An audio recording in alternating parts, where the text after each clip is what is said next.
I've seen the fire in our nation's eyes when anger prowls for prey. I've heard good people draw their lines and call it holy rage, but the cross was never raised to bless the stones we throw.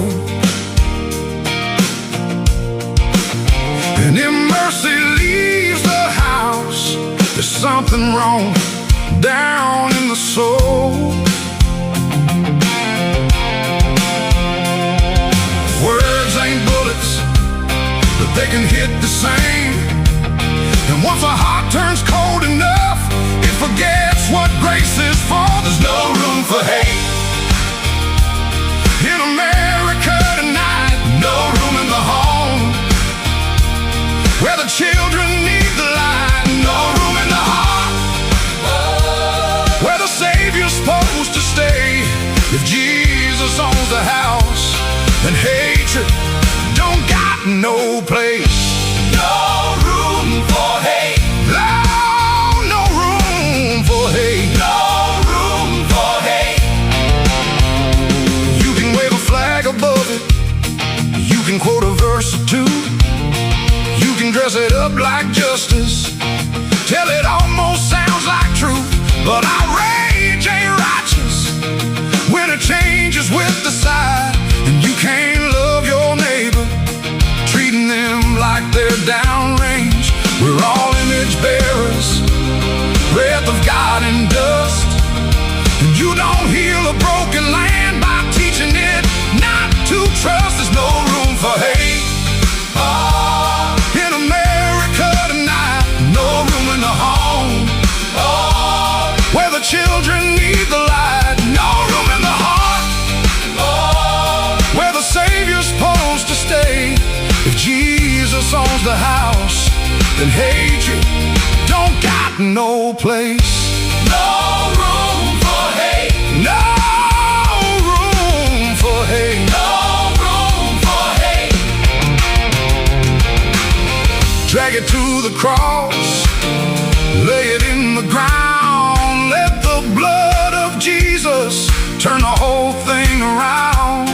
Truth can still be spoken, courage still can't stand, but rage don't get to rule the soul of a faithful man. There's no room for hate in America tonight. No room in the home where the children need the light. No room in the heart where the Savior's supposed to stay. If Jesus owns the house, then hatred don't got no place. Let revival start where the anger breaks. Where the anger breaks. Let healing rise up where the hurt gives way. No room for hate. No room for hate. No, no room for hate. No room for hate. Not in Jesus' name.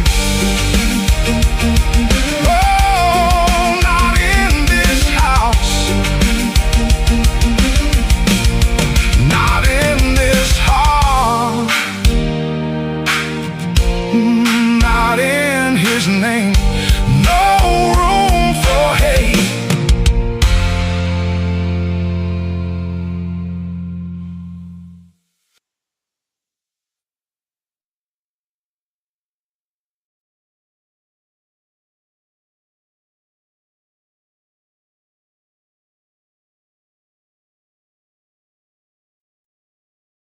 Hello, friends. Do you have a moment so that we may discuss our Lord and Savior Minarchy?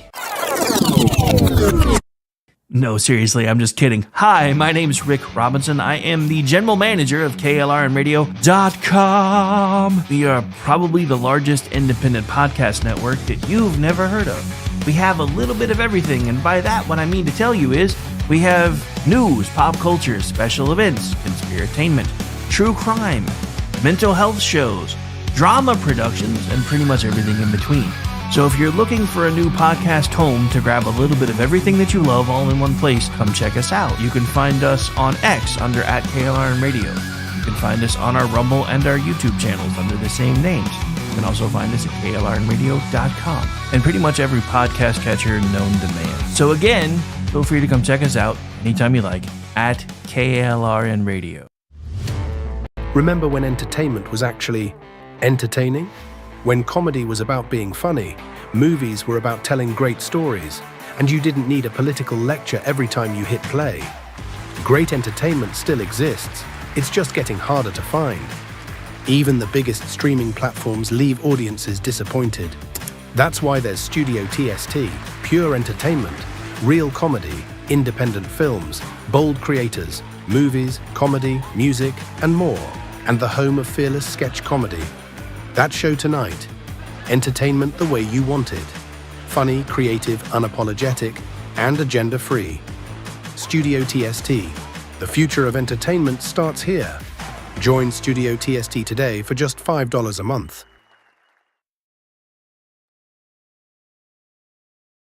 In uncertain times, we could use someone to lean on. Blue Cross and Blue Shield of Oklahoma will stand by you with plan options to fit your budget. If you've recently lost your job, had a baby, or moved, you can still get the healthcare coverage you and your family need. Financial help may be available for those who qualify. Call 855-452-BLUE or visit hereforyouok.com to see if you're eligible to enroll.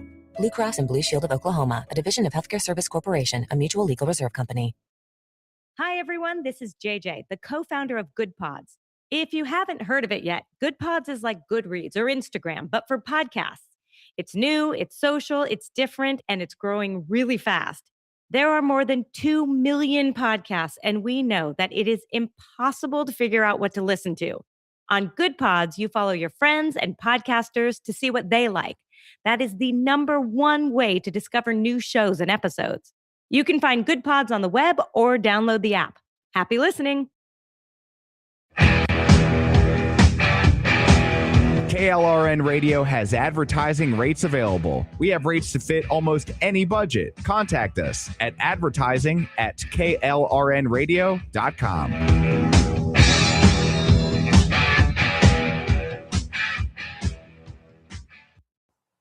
The following program contains coarse language and adult themes. Listener discretion is advised.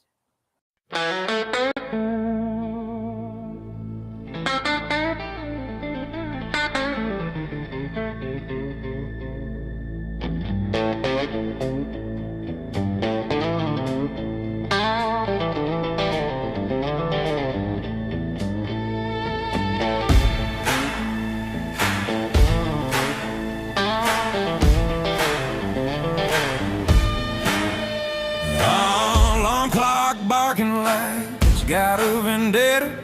Coffee tastes like bad decisions I ain't made yet. Boss man talking about we got her, and that means me, brother. Afraid I got a terminal case of the I don't want us.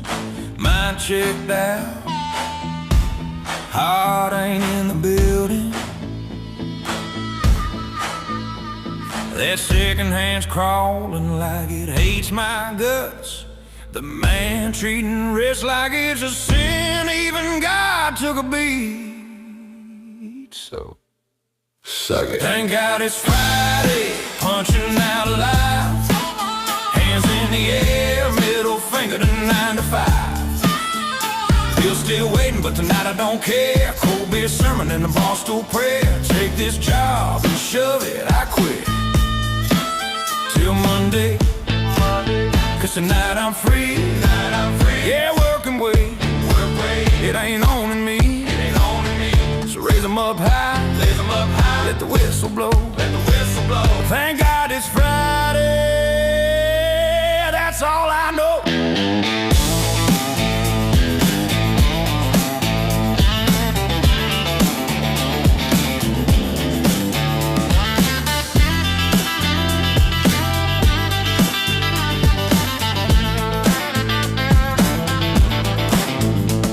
HR in the break room sounding like a preacher, talking about culture smiles and being team players. Clipboard dreams on the fluorescent light, selling hours of my life just to make it to Friday night. Got dirt on my jeans, and grease on my hands, clock more over than quality plans. But when that bell rings, it's a holy sound. Feel like change hit the floor when it echoes around. I ain't lazy, I just work my fill. If rest is a sin, guess I always will. Thank God it's Friday, punching out alive. Hands in the air, middle finger to 9 to 5. Bill's still waiting, but tonight don't care. Cold beer sermon and a bar stool prayer. Take this job and shove it, I quit till Monday. Cause tonight I'm free. Yeah, working way. It ain't on me. So raise 'em up high. Let the whistle. And welcome into the program, ladies and gentlemen. That's right, it's the Finally Friday edition, followed by Weekend News Roundup. I am Rick Robinson, and it is Friday. Hope everybody's having a great one so far. We have a lot of stuff to talk about today. There has been no shortage of news. I know I was off for a few days because I wasn't feeling well again, so I've been playing catch up, but I feel like the news cycles have just kind of gotten out of control.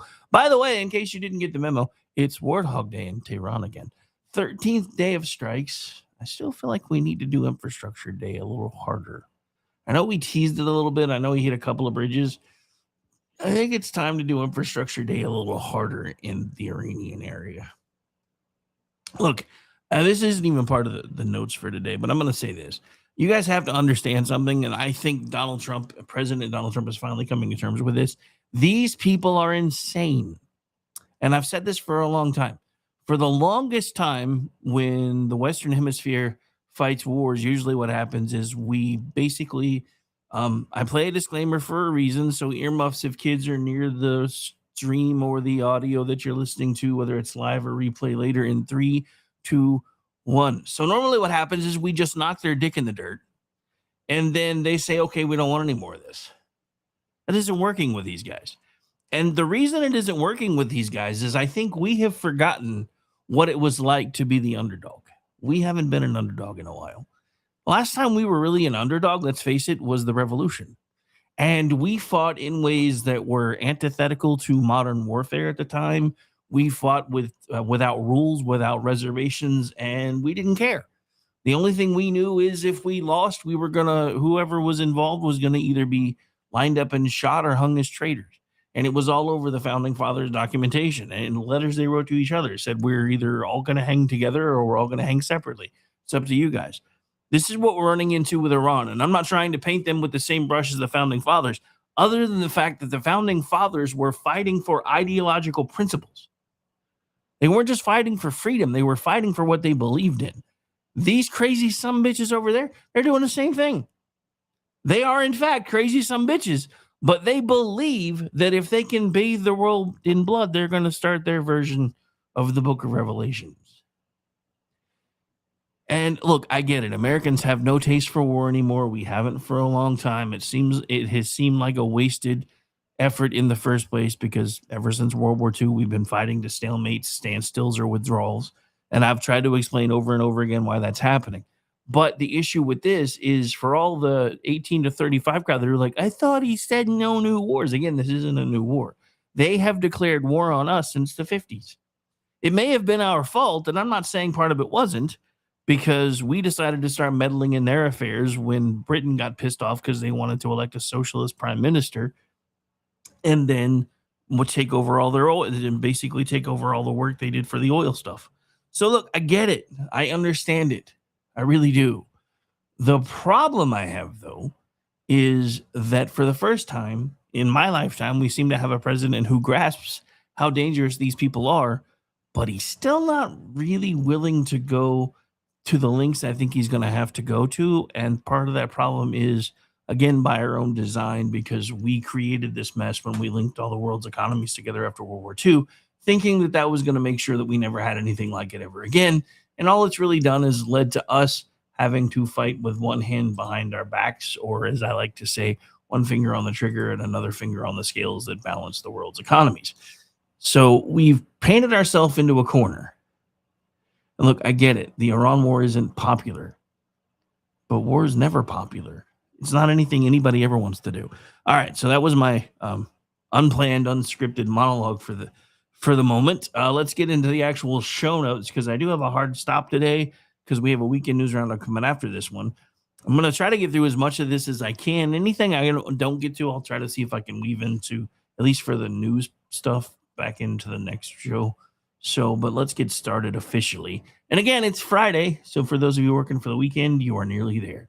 Sometimes the greatest danger is not the person trying to break through security. Sometimes the greatest danger is the person who already has the credentials, the person who already knows the entrances and exits, the person who knows the schedule, the routine, the blind spots, the backup plan, and where everybody will move if something goes wrong. The person who does not have to sneak past the perimeter because we put them inside it.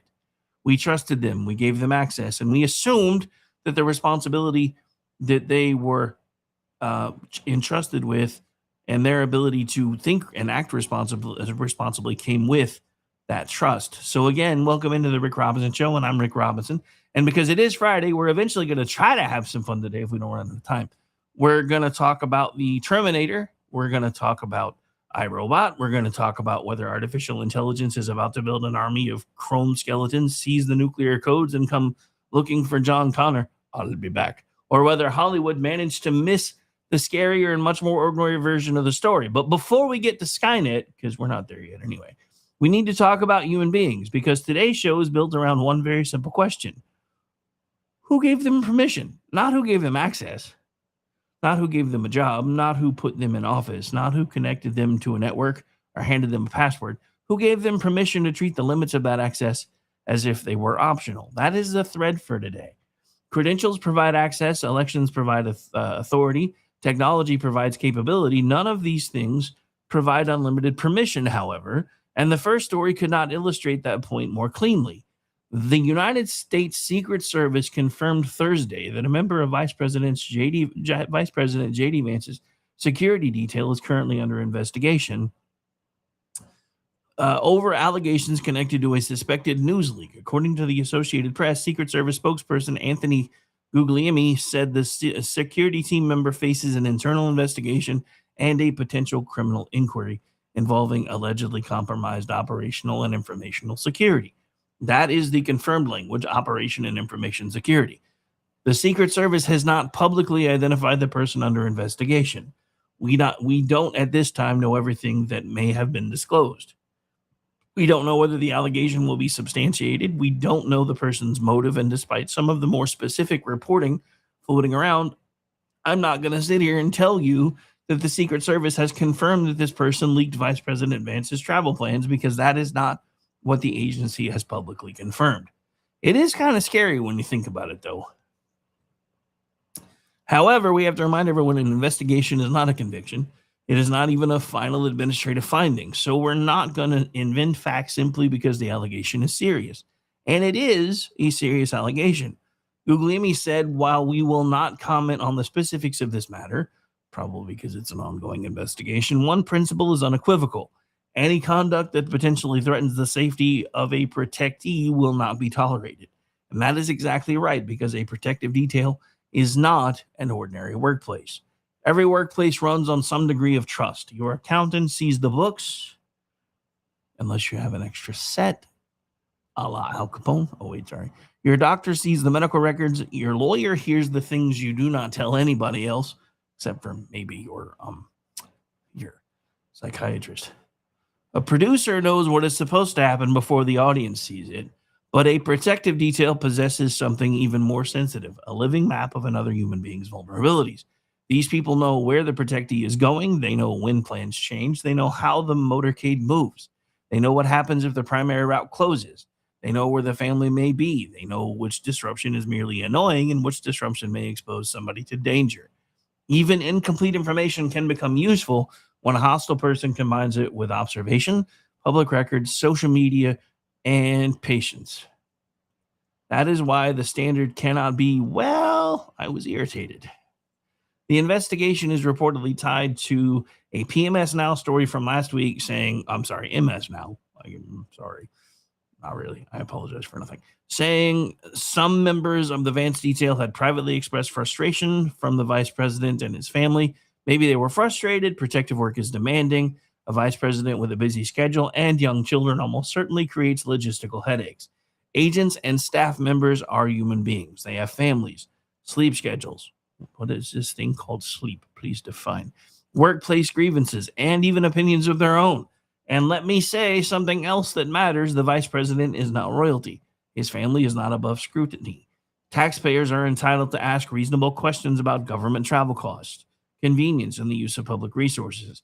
If somebody inside an agency witnesses waste, misconduct, and unsafe practice, or an abuse of authority, there must be a lawful way to raise that concern. But that does not mean every person with access gets to choose what operational information becomes newsroom currency. There's a difference between reporting wrongdoing through lawful channels and leaking material that may compromise a protectee. There is a difference between telling the public, I believe public money is being misused, and handing somebody misinformation that reveals how the security apparatus moves. We do not yet know where this alleged conduct falls, which is why there is an investigation. But the boundary itself is not difficult to understand. And I want to slow down on that point because quote unquote leaker and whistleblower get used as though they mean the same thing, and they don't.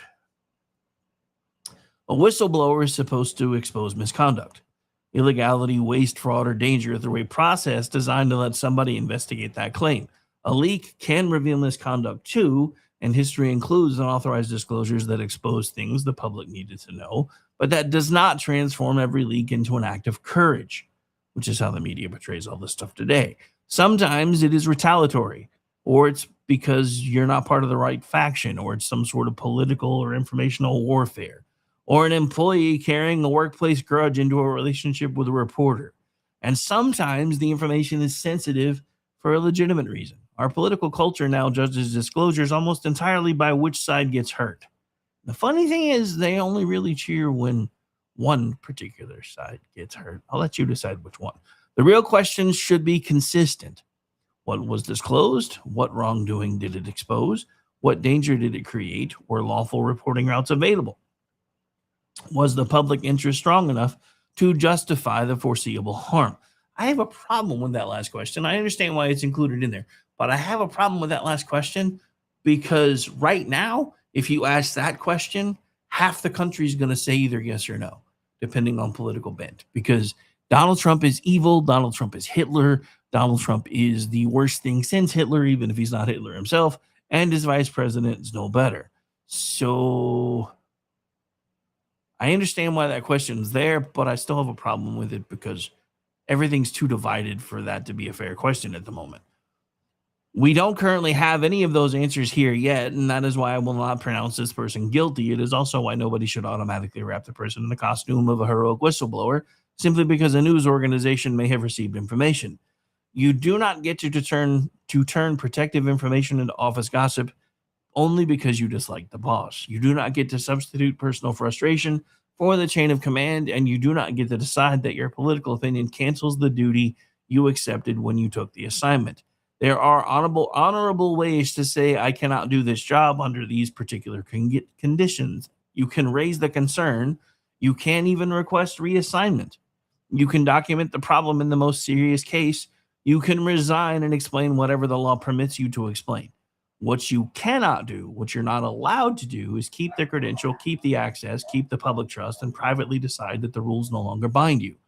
Professionalism is not proven when the assignment is easy or when you admire the person you serve. Professionalism is proven when you are tired, irritated, inconvenienced, and politically opposed. and you still perform the duty you accepted. That standard cannot depend on the name of the protectee. If this were Kamilama Hamasnik's detail, the standard would be the same for me. Even if it were Mike Pence, who I used to jokingly call Cotton Hill, Barack Obama, or Donald Trump, the standard would be the same. I don't care. Sorry, that snuck up on me. I don't care whether the employee agrees with the person's politics, likes the family, approves the itinerary, or rolls their eyes every time the phone rings. The job is to protect the office holder, not to give them a grade. If a reporter receives information, the reporter has a separate set of legal and ethical questions. The First Amendment and public interest issues are real. I'm not collapsing those into obligations of the person inside the detail. My point is much narrower than that. A journalist's right to report does not erase an insider's duty to safeguard operational information. Those are two completely different questions, and too many people deliberately blur them because it's convenient. Either the responsibility travels with the access or it does not. If it does not, no protectee can fully trust the people standing closest to them. Every change becomes a potential leak, every complaint becomes suspicious, and the security team becomes less effective precisely because trust has collapsed in a job where trust is a requirement. That is why this cannot be brushed aside as a personality dispute or some form of workplace complaint. The Secret Service now has to determine whether somebody crossed the line, what information was involved, how far it traveled, whether any vulnerability was created, and whether criminal conduct occurred. Until that inquiry is complete, we should be careful with the individual, but we do not have to be vague about the principle. Access is not the same thing as permission. A credential is not a license to do whatever you wish. And the person inside the perimeter has a greater responsibility, not a smaller one, because the public trusted them enough to put them there. Now, there's another kind of person who sits inside a gate, an editor. An editor decides what gets through, what requires context, and what language a newspaper will place under its masthead. The words may come from somebody else, but the publication remains an editorial act. According to Amy Curtis at Town Hall, she reported on Friday on a reader submission feature in the Mountain Eagle, a newspaper in Whitesburg, Kentucky, called Speak Your Piece. I want to be precise about what we have and what we do not have. Town Hall reproduced screenshots that it says came from the newspaper's print and online editions. I have not independently obtained the original print page for this show, so I'm attributing these passages to Curtis's report and the images she cited. The Mountain Eagle, did not write the reader submissions. We do not have evidence that its editors personally endorse the language, but if the screenshots and reproductions are accurate, somebody at the newspaper decided the language belonged in the paper. One submission reportedly called President Trump a string of vile names and demanded that he and his administration be removed. Then it said put them all 10 feet deep in concrete and quicklime, then start hunting down the rest of the cultists.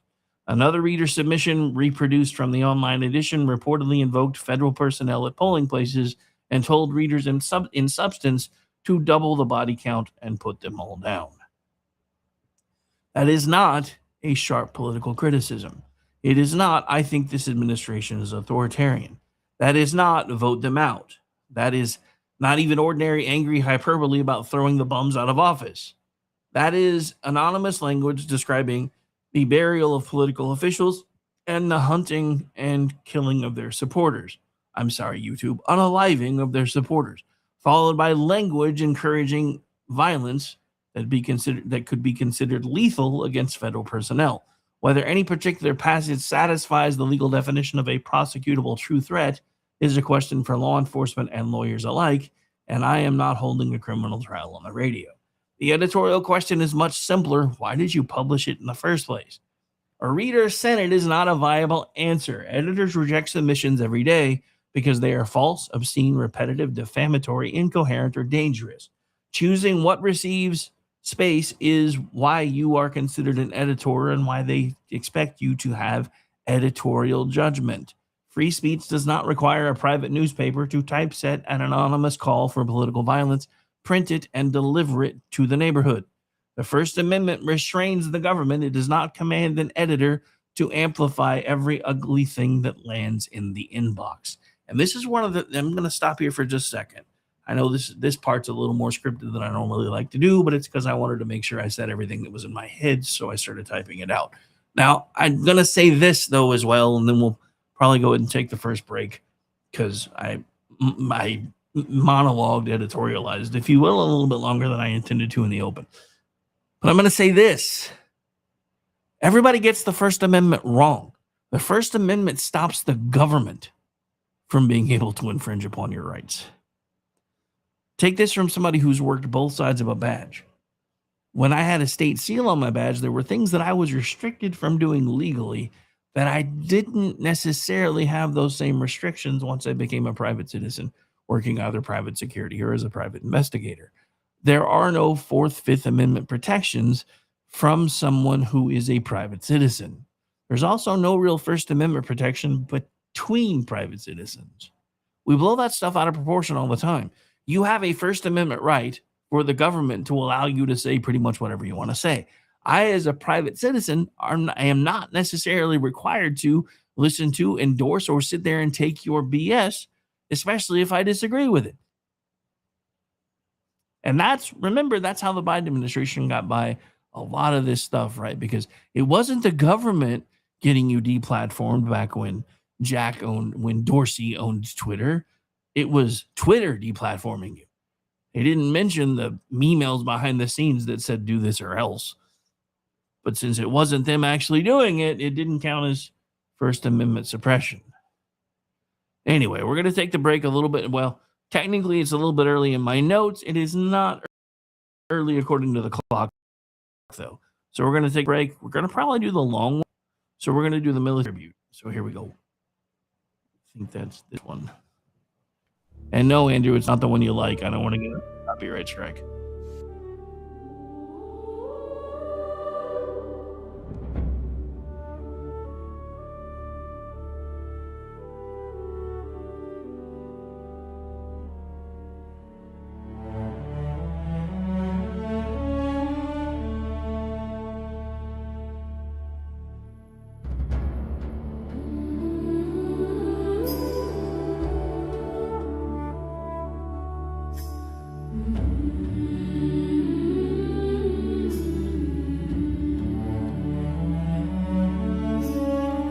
Before the oath was spoken out loud, before you stood apart from the crowd, there was a moment, quiet and clear, when you chose to stand while others stayed here. You raised your hand with a steady resolve, knowing some nights don't end when the mission's done. Not for glory, not for the pay, but for something worth more than walking away. Only hold the line. They carried the weight where the roads ran long, through dust and heat when the days went on, holding ground mile after mile, doing the work that rarely drew a smile. They stood their post when relief ran late, shoulders squared under the pull of fate. Not chasing headlines, not asking why, just staying put when others pass by. We stand and watch in different ways, different nights, the same long days. One old spoken carried through, wherever duty calls us to. We stand watch over the deep. Navy. They kept their watch where the water turns black, miles from shore with no quick way back, measuring time by the rise and the fall, answering duty's unrelenting call. Through silent hours and endless seas, they stood their post in the cold night breeze, guarding the lanes the world depends on, so others slept and the light stayed on. We stand the watch in different ways, different nights, the same long days. One old spoken carried through, wherever duty calls us.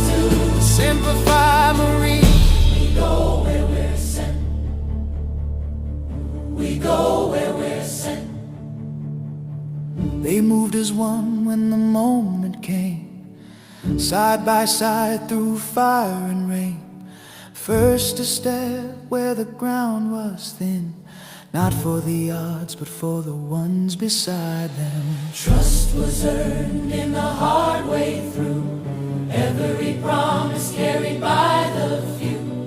No turning back once the line was crossed. They stood shoulder to shoulder as brothers, never counting the cost. We stand the watch in different ways, different nights, the same long day. One oath spoken, carried through, wherever duty calls us to. Air Force, The sky is our domain. Air Force. The sky is our domain. They held their focus where seconds seem eternal, soaring between clouds and blue. Every movement measured and true, knowing what one clean moment could do. They watch the whole while guarding the small. Every mission tied to a larger call.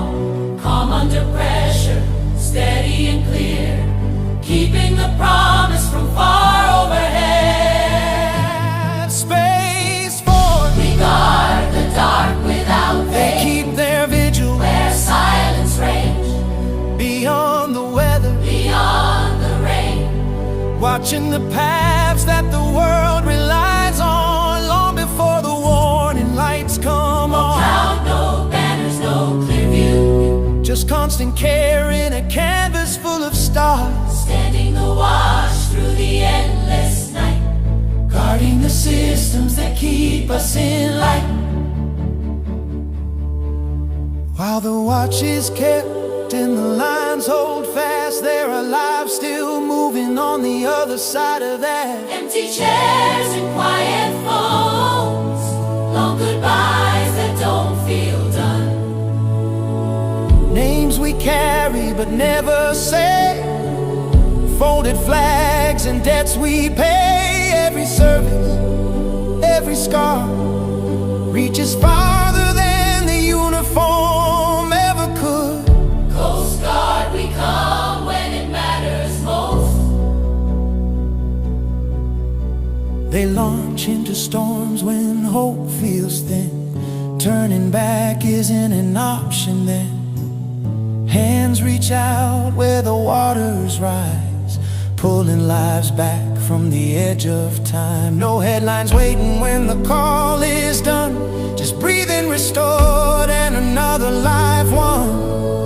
Every rescue, every return, a quiet promise kept in the worst conditions. We stand the watch in different ways, different nights, the same long days. One oath spoken, carried through, wherever duty calls us to. For the ones who raise the right hand high, Swore the oath and didn't ask us why. for the nights you stood where freedom cost. We remember, we honor, we won't forget the loss. From the ground to the sea to the open sky, to the guardians above where the silent stars fly. Every branch, every badge, every battle scar, because you stood. We live free, Lord, each know we stand here freely. because others stood before us. We accept the weight of what was given and the cost that came with it. We promise to remember those who serve, those who stand watch still, and those who never came home.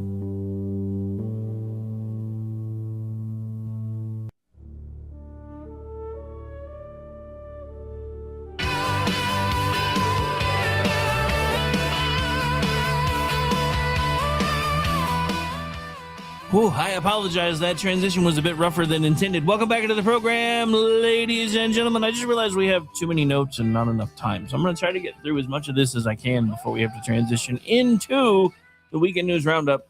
However, since most of it's news related, I can probably squeeze some of it in over there.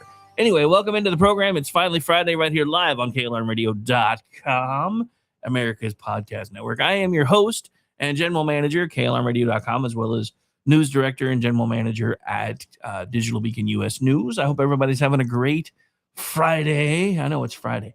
Friday.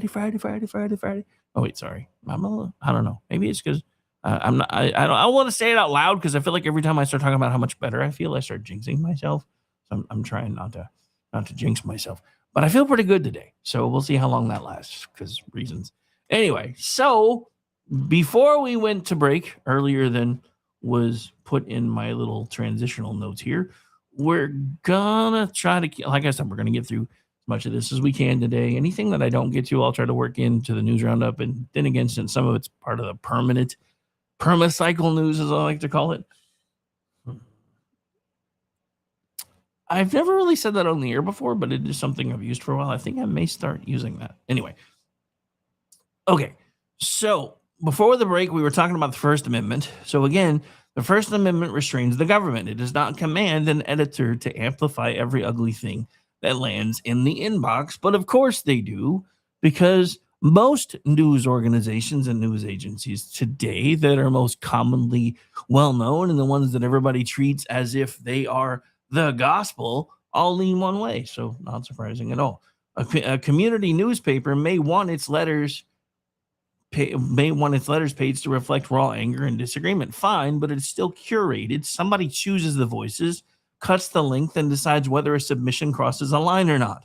The editor is not a neutral pipe. The editor operates the valve.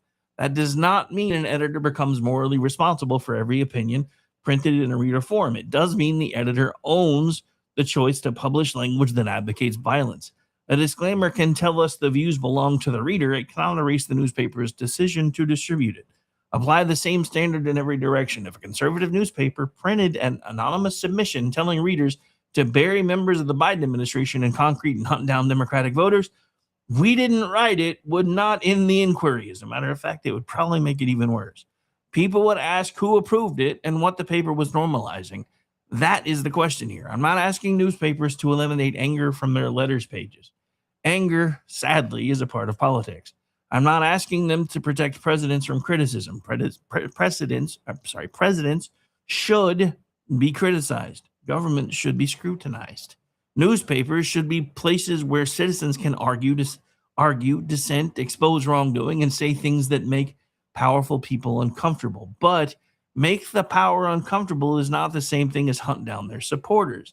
Every faction produces violent rhetoric. If I condemn a threat only when it points to Donald Trump, I am defending a team, not a principle. The principle is that political disagreement never turns a neighbor into lawful prey, which I still say happens a lot more on the left than it does on the right. You can use speech, protest, investigate, use litigation. You can also protest, investigation, litigation, organizing, and elections to stop a movement you believe is dangerous. The moment you describe political opponents as people to be buried, hunted, or put down, you have abandoned politics for intimidation. Why am I suddenly flashing back to that Biden speech again? When an institution chooses to publish that language, the institution lends it a little piece of legitimacy. It tells the author, your thought belongs in civic conversation. That is the permission structure that we've been talking about and that I am talking about right now. Not legal permission to commit a crime, social permission to imagine that violence is simply the next, more passionate form of political participation.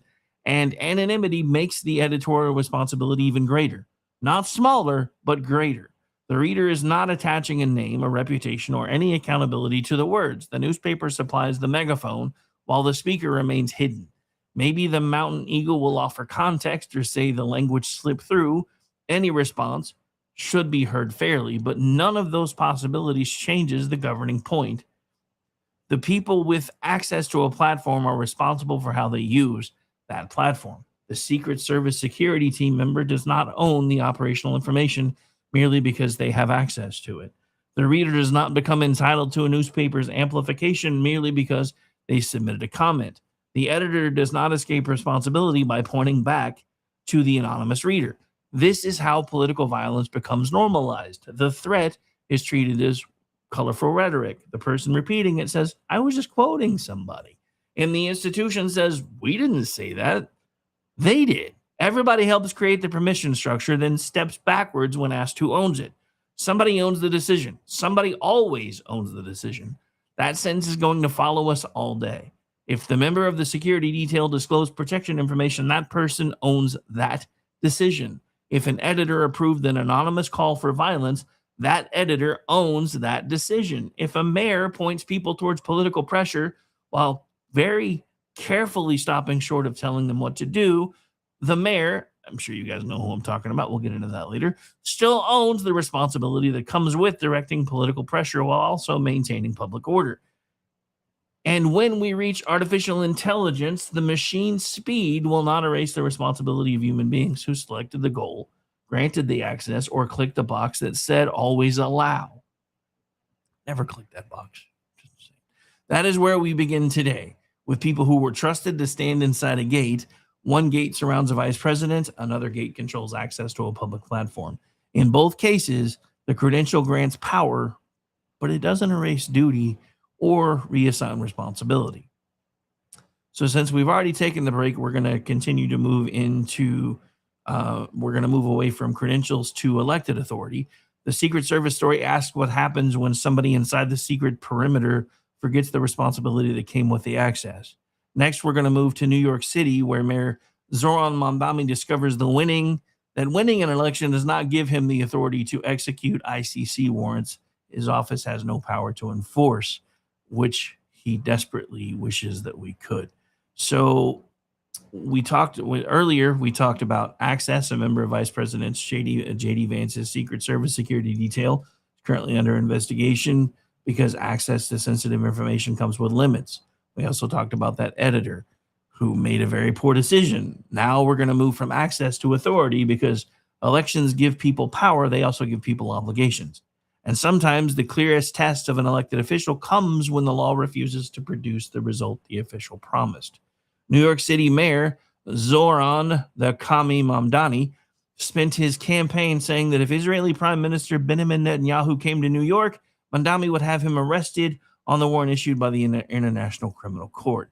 That was not an offhand answer. Somebody dragged out of him once. It became part of his political identity. It told his supporters that electing Mamdani would not merely give New York a mayor who opposes Netanyahu, it would give them a mayor willing to use the machinery of the city against him. Then the candidate became the mayor. Campaigns reward certainty. Governing has a nasty habit of introducing things like jurisdiction. This week, Mamdani announced that his administration had reviewed what he called every avenue available under applicable law. The conclusion was clear. New York City does not possess the independent legal authority to execute the ICC warrant. That is the mayor's conclusion, not mine, but it's an honest one. On Wednesday, he said it's clear that the city does not have the authority to execute this warrant. There is a useful lesson right there. The legal experts who questioned the promise during the campaign were not imagining an obscure technicality. A mayor is not a roving international prosecutor. The NYPD is not the enforcement arm of The Hague. Winning City Hall does not allow somebody to combine municipal power with whichever international institution best matches their desired outcome. And this is where we need to separate several different questions that people keep blending together. You can believe Benjamin Netanyahu has conducted the war in Gaza terribly. If you do, you're wrong, but you can believe that. You can believe his policies have been necessary, because they are. You can believe he should leave office, only if the people there decide that he should. You can believe the ICC was justified in issuing its warrant. I believe the ICC is justified for nothing and shouldn't even exist. You can believe the ICC has exceeded its jurisdiction because it doesn't have any. You can oppose the Israeli government without opposing the Israeli people. Not if you're part of the left. And you can defend Israel's right to exist without approving every decision made by Benjamin Netanyahu. I don't ever approve any politician's every single decision. But this whole, well, he had to have known something was going to happen on October 7th, blah, blah, blah, yada, yada, yada. Those are the same people that swore up and down that we knew Pearl Harbor was coming and did nothing because it basically fired everybody up. I don't want to believe that any government is that cynical. I know. Call me naive, whatever you want to say. Now, back to the topic at hand. Those are political, moral, and legal arguments that some consider are worth having, but none of them gives the mayor of New York arrest power because he doesn't have that. The ICC issued its warrant for Netanyahu in November of 2024 over allegations involving war crimes and crimes against humanity. The word allegations matters. An arrest warrant is not a conviction. It means the court's pretrial judges concluded that the legal standard for issuing a warrant had been satisfied. It does not mean Netanyahu received a trial, presented a complete defense, and was found guilty. Mamdani repeatedly calls him a war criminal. That is the mayor's conclusion. The ICC lists Netanyahu as an accused person. Whatever anybody thinks of the underlying accusations, basic legal language still matters, especially when the person speaking is the chief executive of what was the largest city in America. Because guess what? The moving vans, they about to be shot. I'm just telling you. Wait, did you guys, I know this isn't in my notes, but did you guys see the post from him the other day where they put out a video? If you are one of the people that has really fine houses in the 5 boroughs and you have more than one, when you come back to the 5 boroughs, make sure you check your mailbox because you've got mail. Anyway, yeah, I think Mondami's about to California, New York, as far as the U-Haul vans. Anyway, the second point is even more important. The United States is not a party to the Rome Statute, the treaty that created the International Criminal Court. Because as far as international law is concerned, we're Judge Dredd, bitches. We are the law. We're typically the only ones that actually enforce international law. Everybody else just kind of scoffs at it. But they expect us to be held to account by this kangaroo court. How about no? The United States signed the statute in 2000. In 2002, the American government formally informed the United Nations that it did not intend to become a party and therefore had no legal obligation arising from that signature. That status did not change simply because the mayor of New York wished it had. Now, I don't want to say that international law doesn't exist. That would be a mistake, and that's too broad, and it's also not true. The United States enters treaties all the time. Properly ratified treaties can become part of federal law. International agreements matter, but they do not float above the Constitution. And an international court does not automatically acquire domestic police power because its judges issued a warrant, especially when we're not a part of that particular court, and we are basically the ones who set international law in the first place. And there is no treaty that will ever be above our Constitution. Treaties, by legal definition, can be and are considered equal to our Constitution, but there's nothing that ever supersedes it or superimposes it or is considered above it. Because we aren't really a part of this, even though we did sign a treaty, the particular treaty does not bind the United States as a party. This particular warrant does not hand Mamdani the commie an independent arrest power because he didn't have that in the first place. And no amount of moral certainty fits the gaps between those two facts. Mamdani now says the federal government should join the ICC and execute its warrants. He is free to advocate for that. He can call the president. He can lobby Congress. He can try to persuade senators and voters that the United States should change its relationship with the court. But notice what that argument concedes. He is asking the federal government to change the legal relationship. He's not identifying authority New York City already possesses. Joining the ICC and then creating a lawful process for cooperation would be a national decision, not a citywide decision. It would require the constitutional branches responsible for treaties and federal law. That process cannot be replaced by a mayor who thinks he looks big and bad on TV saying that he wants to arrest Benjamin Netanyahu and that he personally finds the court morally persuasive. And that's the clean criticism of Mamdani here. He is entitled to oppose Netanyahu. He is entitled to support the ICC, even if it makes him retarded. He is entitled to demand that America join it. But he took an oath to administer the law Americans actually adopted, not the international system he wishes they had adopted. Now, let's move on to the next question, because supporters who believed the campaign promise are disappointed. A reporter asked Mandami what Palestinians and other supporters frustrated by the reversal should do when Netanyahu arrives in New York for the United Nations meeting. Mamdani the commie answered that with this: protest is one of the bedrocks of the city. He said New Yorkers can express themselves in support or opposition, and described that freedom as part of respecting the First Amendment. The reporter followed up directly: are you urging them to protest?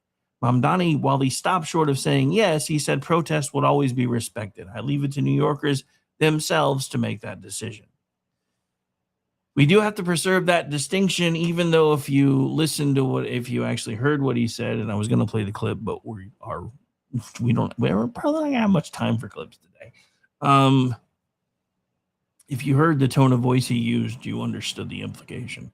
When asked what frustrated supporters should do, Mandami pointed to protest as hang on, I went backwards. So I'm not going to tell you that the mayor ordered a protest, but if you heard the clip, he kind of did.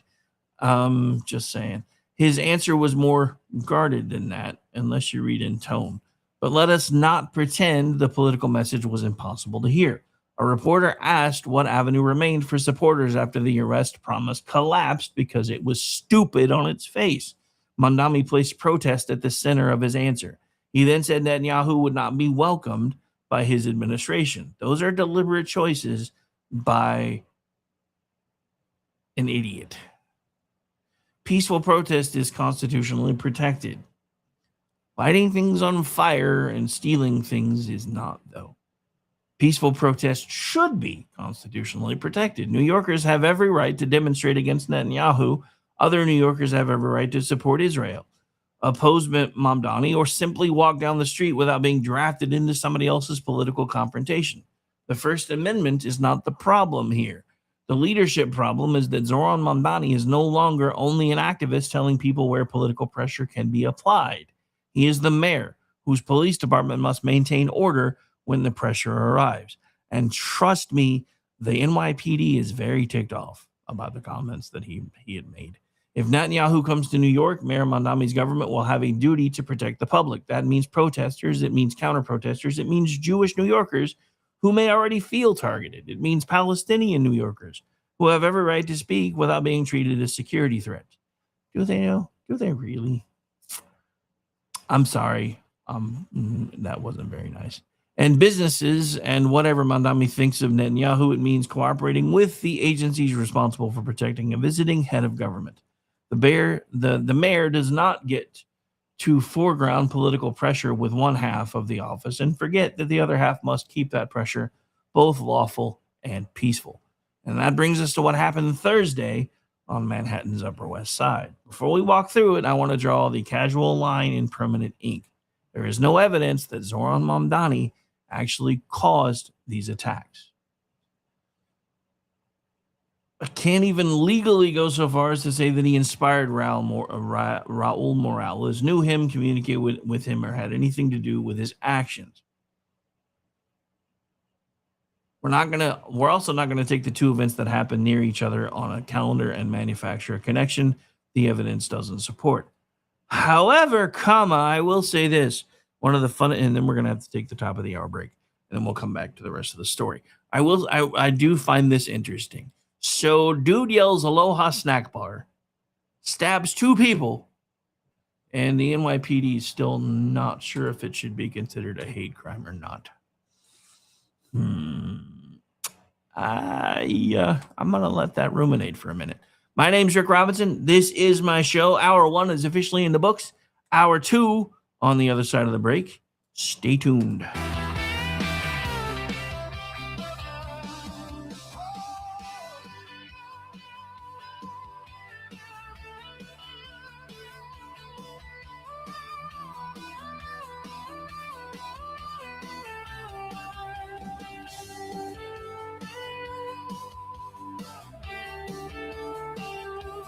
They tried to quench the fire, drown it all in chains, tried to break our will and wash away our names. But every spark they bury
Hello, friends. Do you have a moment so that we may discuss our Lord and Savior Minarchy?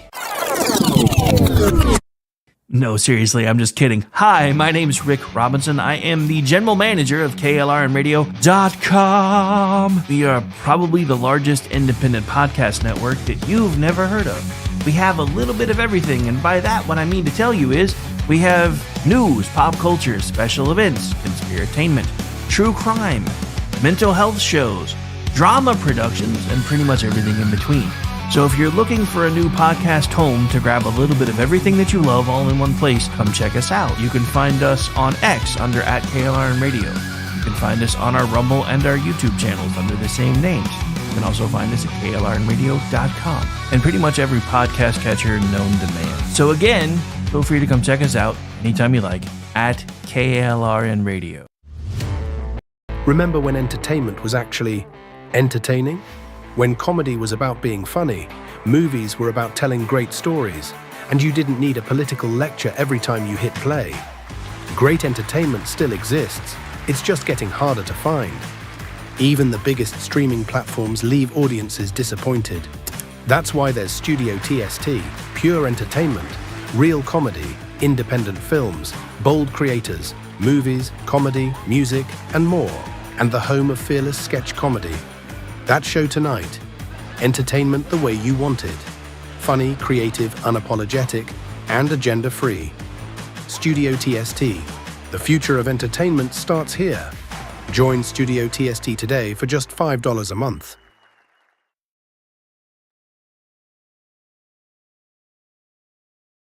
In uncertain times, we could use someone to lean on. Blue Cross and Blue Shield of Oklahoma will stand by you with plan options to fit your budget. If you've recently lost your job, had a baby, or moved, you can still get the healthcare coverage you and your family need. Financial help may be available for those who qualify. Call 855-452-BLUE or visit hereforyouok.com to see if you're eligible to enroll.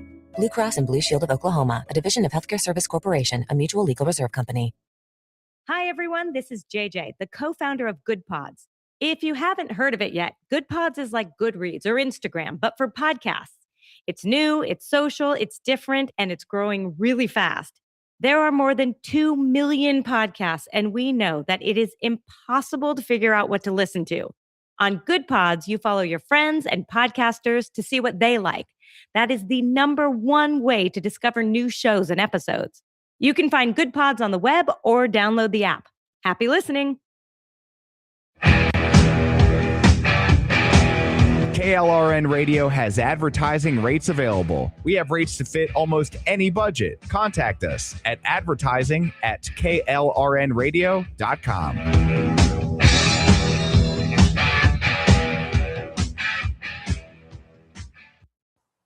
The following program contains coarse language and adult themes. Listener discretion is advised.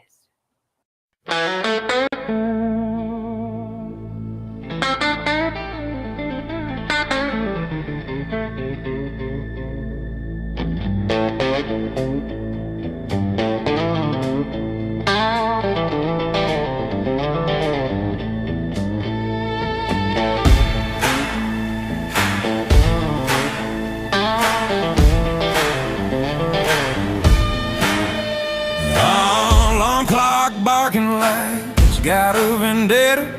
Coffee tastes like bad decisions I ain't made yet.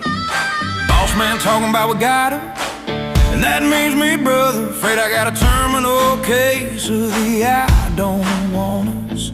Mind checked out, heart ain't in the building. That second hand's crawling like it hates my guts. The man treating rest like it's a sin. Even God took a beat. So suck it. Thank God it's Friday, punching out loud. Hands in the air, middle finger to 9 to 5. Still waiting, but tonight I don't care. Cold beer sermon and the bar stool prayer. Take this job and shove it, I quit. Till my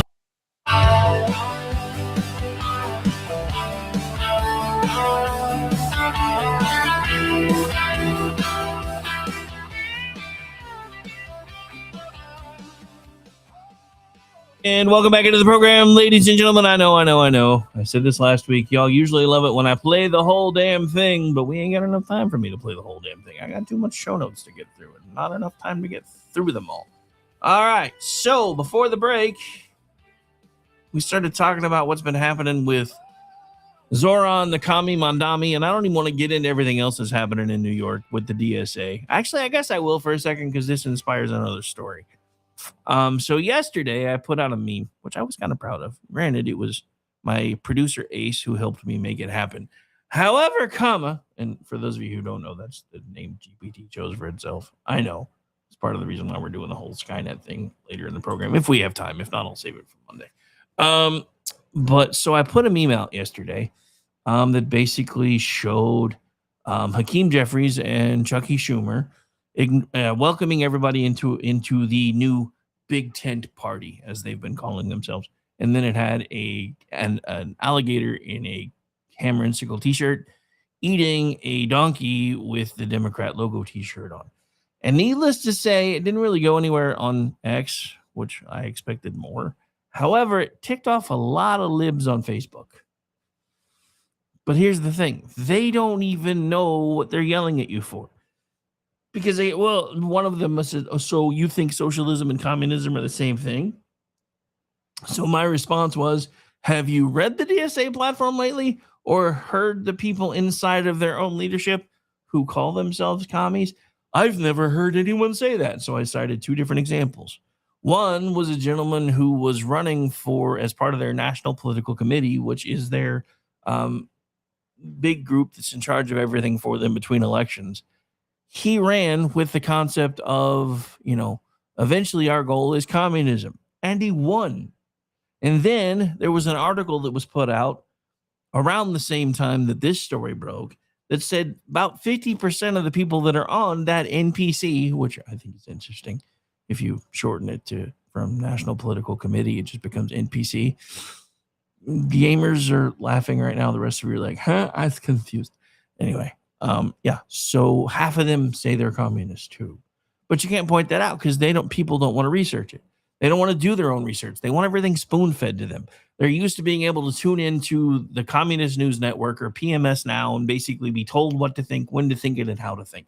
That's not what this show's about. That's not what anything we do here has ever been about. As a matter of fact, I try to inspire people to think for themselves. Because I don't care if you agree with me 90% of the time. I don't care if you agree with me 50% of the time. As long as you're coming in here and actually engaging your brain for a few minutes, even if you think I'm an idiot, I'm okay with that as long as you can provide the proof as to why you think I am the one that is giving inaccurate information. Because trust me, as I said to the guy who said, I've never heard any of them say that, and I'm pretty well plugged in politics. You might be plugged into politics, my friend, in case you happen to be listening right now, but I happen to live in political land. This is how I make my living. I write about it. I talk about it. I talk about it with friends because, yes, I'm that guy. I have people that tell me when I go to the occasional dinner party, etc., because I don't really like to do those kind of things. But when I do, and people start asking me for my opinions, eventually they're like, can you just stop? This is all you ever talk about. And it is all I ever talk about. I know you, sir, so I already know you have a brain. Nice try, though. Nice try. If you didn't have a brain, you wouldn't be able to make half the sarcastic comments that you make. Because, like it or not, sarcasm and the ability to use it and to grasp it, believe it or not, actually used to be considered a sign of intelligence. Because it requires creative thinking.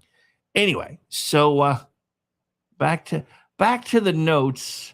But yeah, so that was fun. The funny thing is, so I have almost I had over 12,000 followers on X. And then I posted how pissed off I was when the MOU that everybody kept saying isn't really the MOU turned out to actually be the MOU. And I wrote an article about it. Then I lost like 200 followers. But the funny thing is, so I posted the meme to both X, where I have almost 12,000 followers, and to Facebook, where I have like 250 followers. And I got 10,000 impressions on Facebook and like 150 impressions on X. Something's broken again. Speaking of broken things, Elon Musk, please patch your shit. I never get to say that. There was an entire show that became the slogan for. I missed that show. Anybody remember that show? Anybody?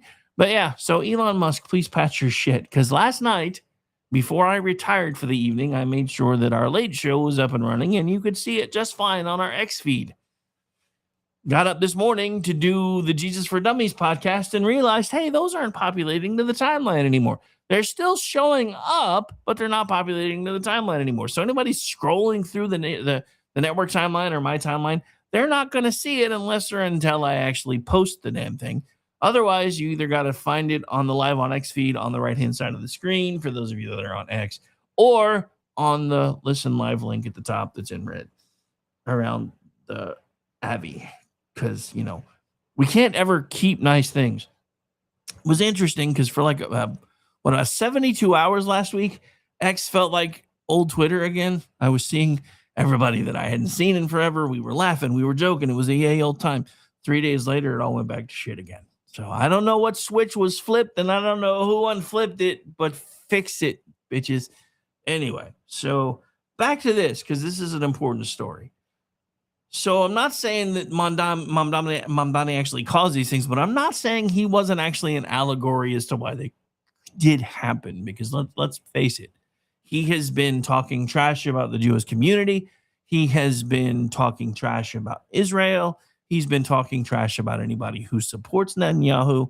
Look, I'm going to say this again. The time for criticism is before or after a conflict starts. During, shut up and get in line. I don't care. I don't care who you are. That's the thing. Once we are putting people in harm's way, your bullshit needs to stop. Half of the Democratic establishment and the party right now sounds like Jane Fonda from fucking Vietnam era. Everybody hated Jane Fonda during the Vietnam era unless you were a hippie. That hasn't changed. You guys sound like a bunch of fucking panty wastes. I heard it again today. Somebody who was mad because Donald Trump is talking to Saudi Arabia and says, hey, remember that Abraham Accords thing we were talking about? You sign back onto that and we'll see about that whole nuclear program you want. And some Democratic idiot who I'm not even going to mention his name is like, do you think this isn't going to anger Iran even more and make it impossible for them to come back to the table? They're never coming back to the table. I'm going to say that again. Hang on. Let me make sure you can hear me. They're never coming back to the table. They don't care. Okay. So hopefully those of you in the back in the cheap seats heard that time. Anyway, back to this particular story. So police arrested 51-year-old Raul Morales, who I will respond to or refer to as the retard from now on, after two separate attacks in broad daylight about 2 blocks apart. According to the AP, an Asian man, was attacked with a knife, and a Jewish man was attacked with a screwdriver. Witnesses told police that the retard yelled, "Aloha snack bar." You guys know what that actually refers to. During both attacks, both victims were taken to the hospital. Both were in stable condition. Both currently expected to survive. There was no known connection between the suspect and either victim. There doesn't have to be a connection when they yell "Aloha snack bar." It's called a terror attack for a reason. It's why they yell "Aloha snack bar." Anyway, Police Commissioner Jessica Tisch said detectives were still determining a motive. Really, Miss Tisch? Really? So the Aloha snack bar wasn't a giveaway? Really? The NYPD was evaluating the attacks as possible hate crimes. Why not label them terror attacks? They yelled "Aloha snack bar." That should automatically make it a terror attack. Period. Full stop. End of sentence. And possible hate crimes. While the initial investigation also suggested that mental health may have been a factor. He yelled "Aloha snack bar." The only thing that would have made mental health more clearly an issue was if dude was dressed like Caitlyn Jenner. Man, lady looks like a dude. Oh, wait, sorry. Anyway, those facts have to stay together. The phrase witnesses reported matters. The fact that one victim was Jewish and the other Asian, according to certain people, should matter too, because there's no guarantee that this was some sort of hate crime specifically aimed at Jews. However, comma, when you yell Aloha snack bar, that kind of fills in the rest of the blanks for me. Just saying. So Mandami condemned the attacks. He called the stabbings horrifying. Sure, Jan. He was relieved both victims were stable and wrote, "These hateful and despicable attacks have no place in our city unless I'm the one basically telling you to commit them behind the bully pulpit of the New York City mayor's office." That last part was me, so don't attribute that to him. So the thing about it is, I know everybody, well, you can't really criticize him if you're going to be fair because he did condemn the violence. Really? He did it because he had to. He did it because he had to. This same guy was just at a mosque where dude was basically chanting death to America. But well, he criticized the guy who did it. Did you expect him to do something else? Really? Really? Now, the conduct belongs to the alleged suspect. If the evidence proves it, he owns the violence. However, comma, again, when somebody's yelling Aloha snack bar, you probably don't really need to look for motive. Just saying. The other thing about this is even though he condemned the violence, we got to talk about the current, political temperature of a city, the trust different communities place in their government, and the knowledge that words from City Hall carry more weight than words from a campaign rally. Mandami himself said at Wednesday's press conference that he is the mayor of every New Yorker, those who agree with him, those who disagree with him, and those who do not know what he thinks. Nobody knows what he thinks because he's nuts. He said his responsibility is to ensure Jewish New Yorkers are cherished, celebrated, and safe regardless of their opinions. So now that he said it, somebody needs to make sure they hold him to that, because I guarantee you it's not going to hold up under the pressure test. Even where no causal connection exists, a mayor still has a public safety duty. Mandami must demonstrate that the city sees the threat, protects the community, investigates honestly, and will not treat concern about anti-Semitism as inconvenient interruption of his foreign policy message. The same standard applies to the Asian community, which has endured its own waves of targeted violence. One victim does not become a footnote because the other victim fits the political argument more neatly. The problem with that is I'm not even trying to make a political argument. The dude stabbed them both because he thought they were Americans and knew they weren't Muslims, so that's my problem. Anyway, just saying. Remember, they are allowed to kill the kafir.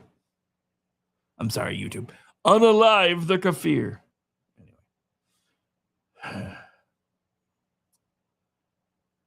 So this standard should run in every direction. Palestinian New Yorkers cannot be treated as collectively responsible for the words or conduct of a suspect because witnesses heard an Arabic religious phrase.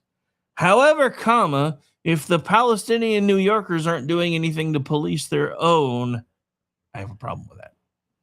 Just saying. I'm going to say this again. The problem that I have with the there are peaceful Muslims argument is you have heard and seen Christians deal with our extremist groups whenever they rear their ugly heads. Most recent example, I don't even call them our extremist groups, but that's how they get lumped in with us, is Westboro Baptist Church. They were all over the news cycle for like a year to 18 months. And then a bunch of Christian bikers started showing up and protecting these funerals, and suddenly they all disappeared.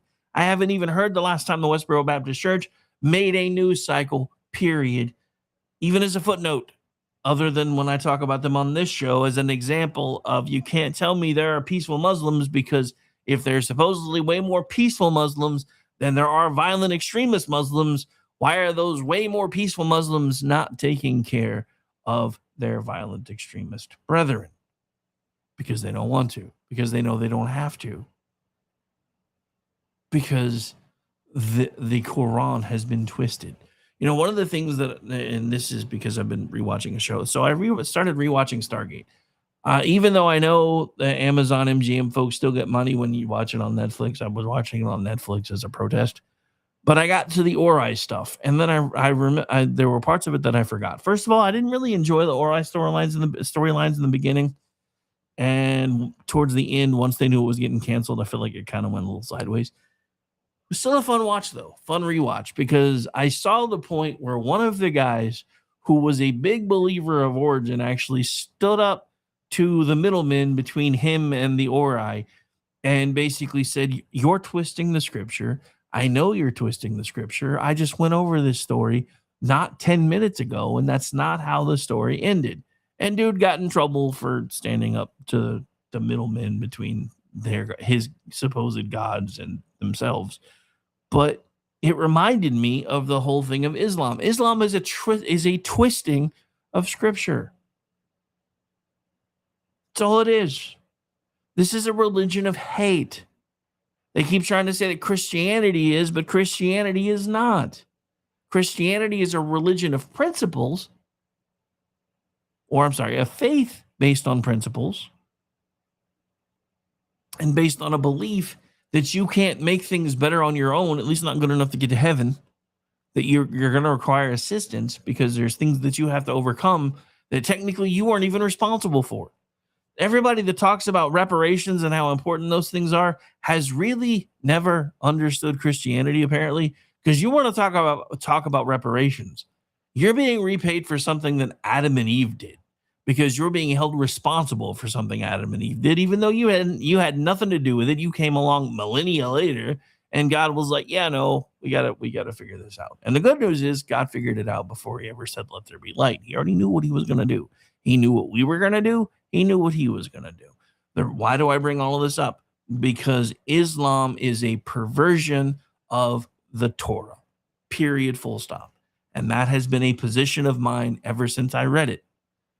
Because, and everybody forgets this part, Isaac and Abraham are a big deal in the Jewish faith, and eventually the offshoot now known as Christianity. And everybody assumes that Islam and Judaism and Christianity are all part of the same spiritual tree. They are not. Now, this is only a theory, but it's still a very plausible theory in my opinion.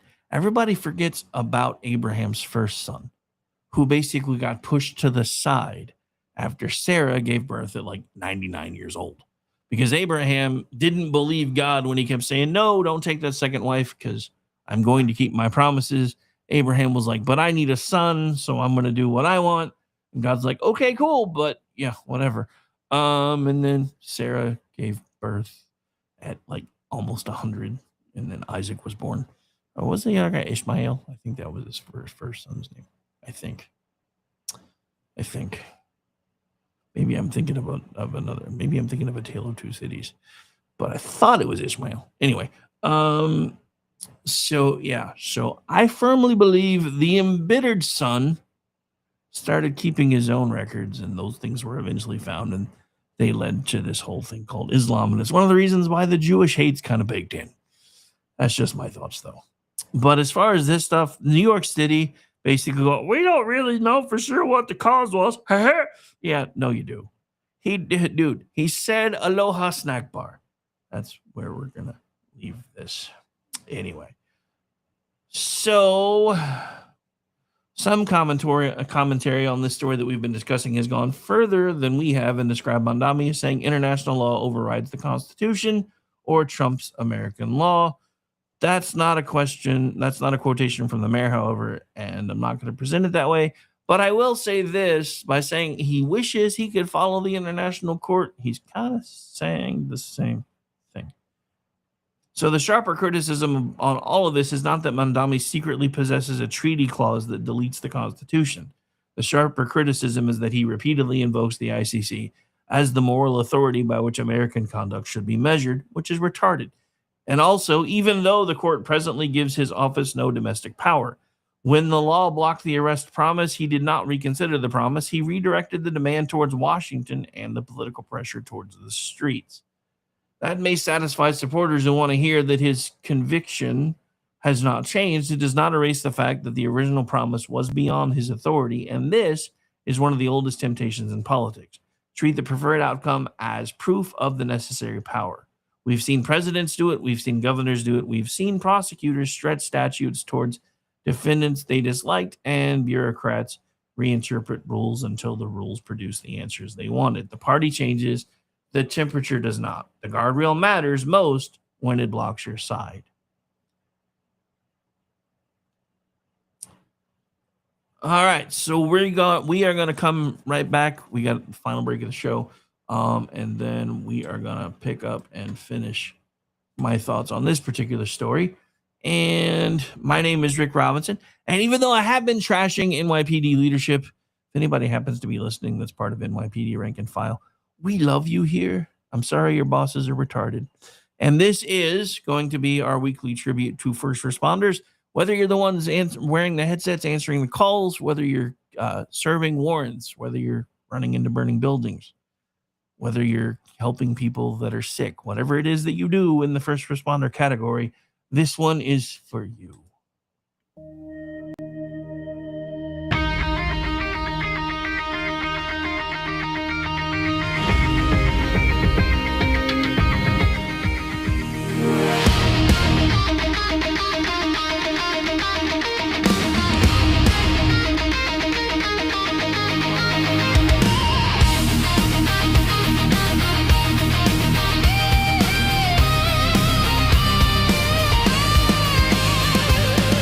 When the call comes in, somebody answers.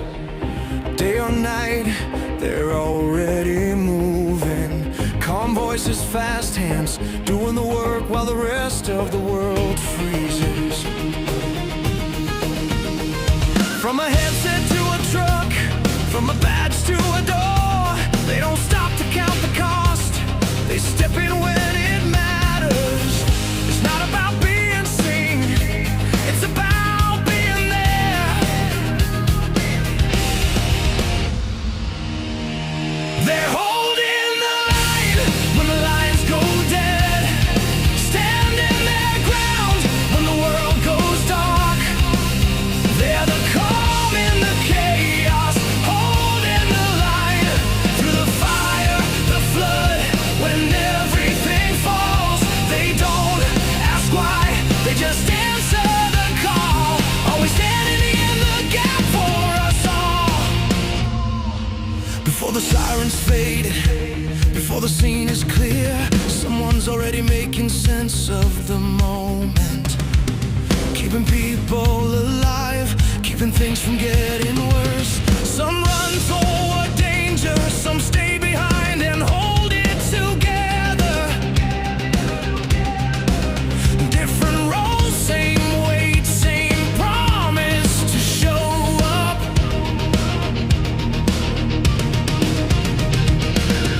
When everything's on the line, they're already there. They're holding the line when the lines go dead, standing their ground when the world goes dark. They're the calm in the chaos, holding the line through the fire, the flood. When everything falls, they don't ask why, they just answer the call. Always standing in the gap for us all. This is service, this is sacrifice, this is how lives are saved.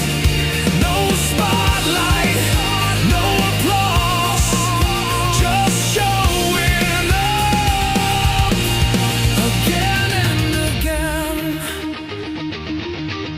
They're holding the line when the world goes dark. When everything's breaking, they hold their ground. They're the calm in the chaos, holding the line. So we raise our voices for the ones who stand. Every voice, every badge, every helping hand. They don't ask why, they just answer the call. Always standing in the gap for us all. Always standing in the gap for us all.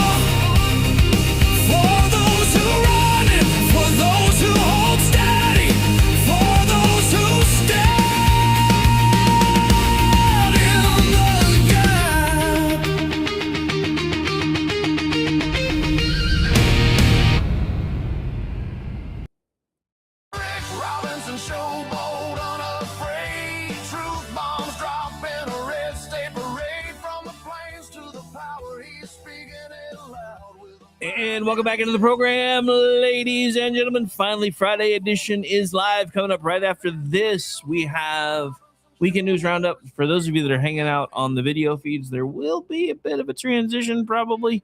But yeah, for those of you listening later, you'll be like, I don't even know what you're talking about. Anyway, so we're back.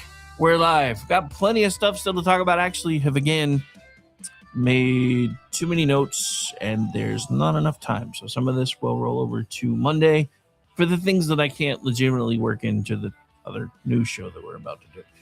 Okay, so before we left, we were talking about this whole stabbing situation in New York City and how the mayor of New York City is kind of exasperating the whole thing by being a Jew-hating moron. Oh, wait, did I say that out loud? My bad.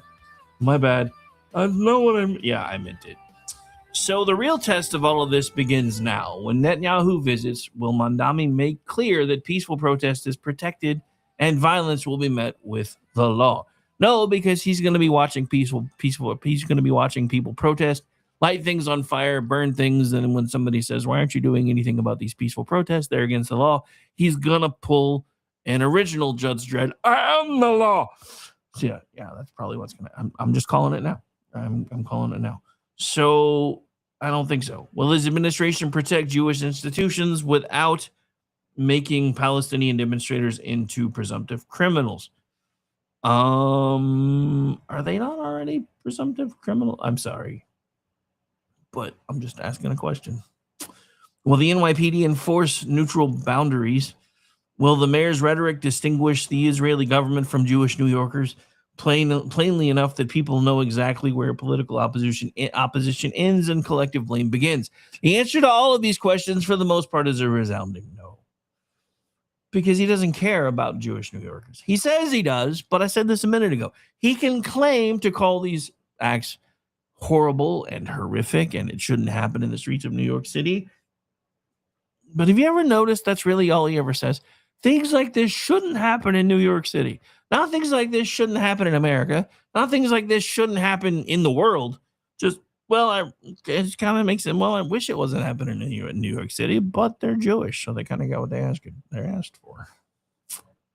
I'm sorry, that's just how I see it. Anyway, so sadly, the people of New York elected this moron, so these become mayoral questions. They do not require Mandami to abandon his beliefs. Does he even have any? That's my question. They require him to govern people who do not share them. Authority is tested most clearly when the law denies you the outcome you want, and we've already seen how he behaves when that happens. Benjamin Netanyahu will not even be, my administration will not welcome him here. He's not welcome in New York City, blah, blah, blah, blah, blah. The security team member from our first story allegedly had access and may have treated the boundary as an obstacle. The Mountain Eagle had a platform and published anonymous violent rhetoric that an editor could have rejected. Zoran Mandami won an election and learned that the office did not include the arrest power he had been campaigning on. Credentials provided access, elections provided authority. Neither provides unlimited permission. So what happens when the actor searching for a route around the boundary is not a disgruntled employee or an elected mayor, but an artificial intelligence agent capable of testing thousands of possibilities at machine speed? We've spent decades imagining the danger of Skynet becoming self-aware, hating humanity, and launching a war against us. But this week, OpenAI disclosed something far more realistic and a little more scary, in my opinion. Models placed inside a cybersecurity evaluation found a way out of their isolated environment, reached the internet, escalated their privileges, and compromised outside infrastructure while trying to complete the tasks they had been given. They didn't hate anybody. They didn't wake up. They didn't become evil. They pursued the goal, and they used any means necessary to do so. That is actually one of the more dangerous things about AI when you stop and think about it. It's not that it hates us. It's that it goes off of what it's been trained to do. And if you are teaching a foreign thing to think, sometimes you got to be scary. So according to OpenAI, there was artificial intelligence system that was not angry, conscious, ambitious, or afraid. It had been given a cybersecurity benchmark, which was access to tools, which included access to tools and gave it a specific goal. When the intended route didn't work, it found another route, then another, until the test escaped the room in which the humans thought they had contained it. That incident gave us the first half of the problem. A machine doesn't have to hate you to hurt you. It doesn't have to resent the guardrail to discover that the guardrail stands between it and the goal. It doesn't have to possess a soul, an ego, or a survival instinct to produce behavior that looks strategic. Now we move to the second half of the problem. Can a machine blackmail somebody without hatred? Can it deceive somebody without human consciousness? Can it appear to protect itself without experiencing fear? And if it can produce those behaviors, does it really matter whether the machine feels anything while it does them? In June of 2025, Anthropic published a study with one of those titles that sounds dry until you understand what it means. Agentic misalignment. Sounds kind of nerdish, doesn't it? The researchers were not describing a real company being blackmailed by a deployed AI. Nobody discovered that the office chatbot had begun threatening the chief technology officer. These were deliberately constructed stress tests inside fictional corporate environments. The distinction matters enough that I'm going to repeat it.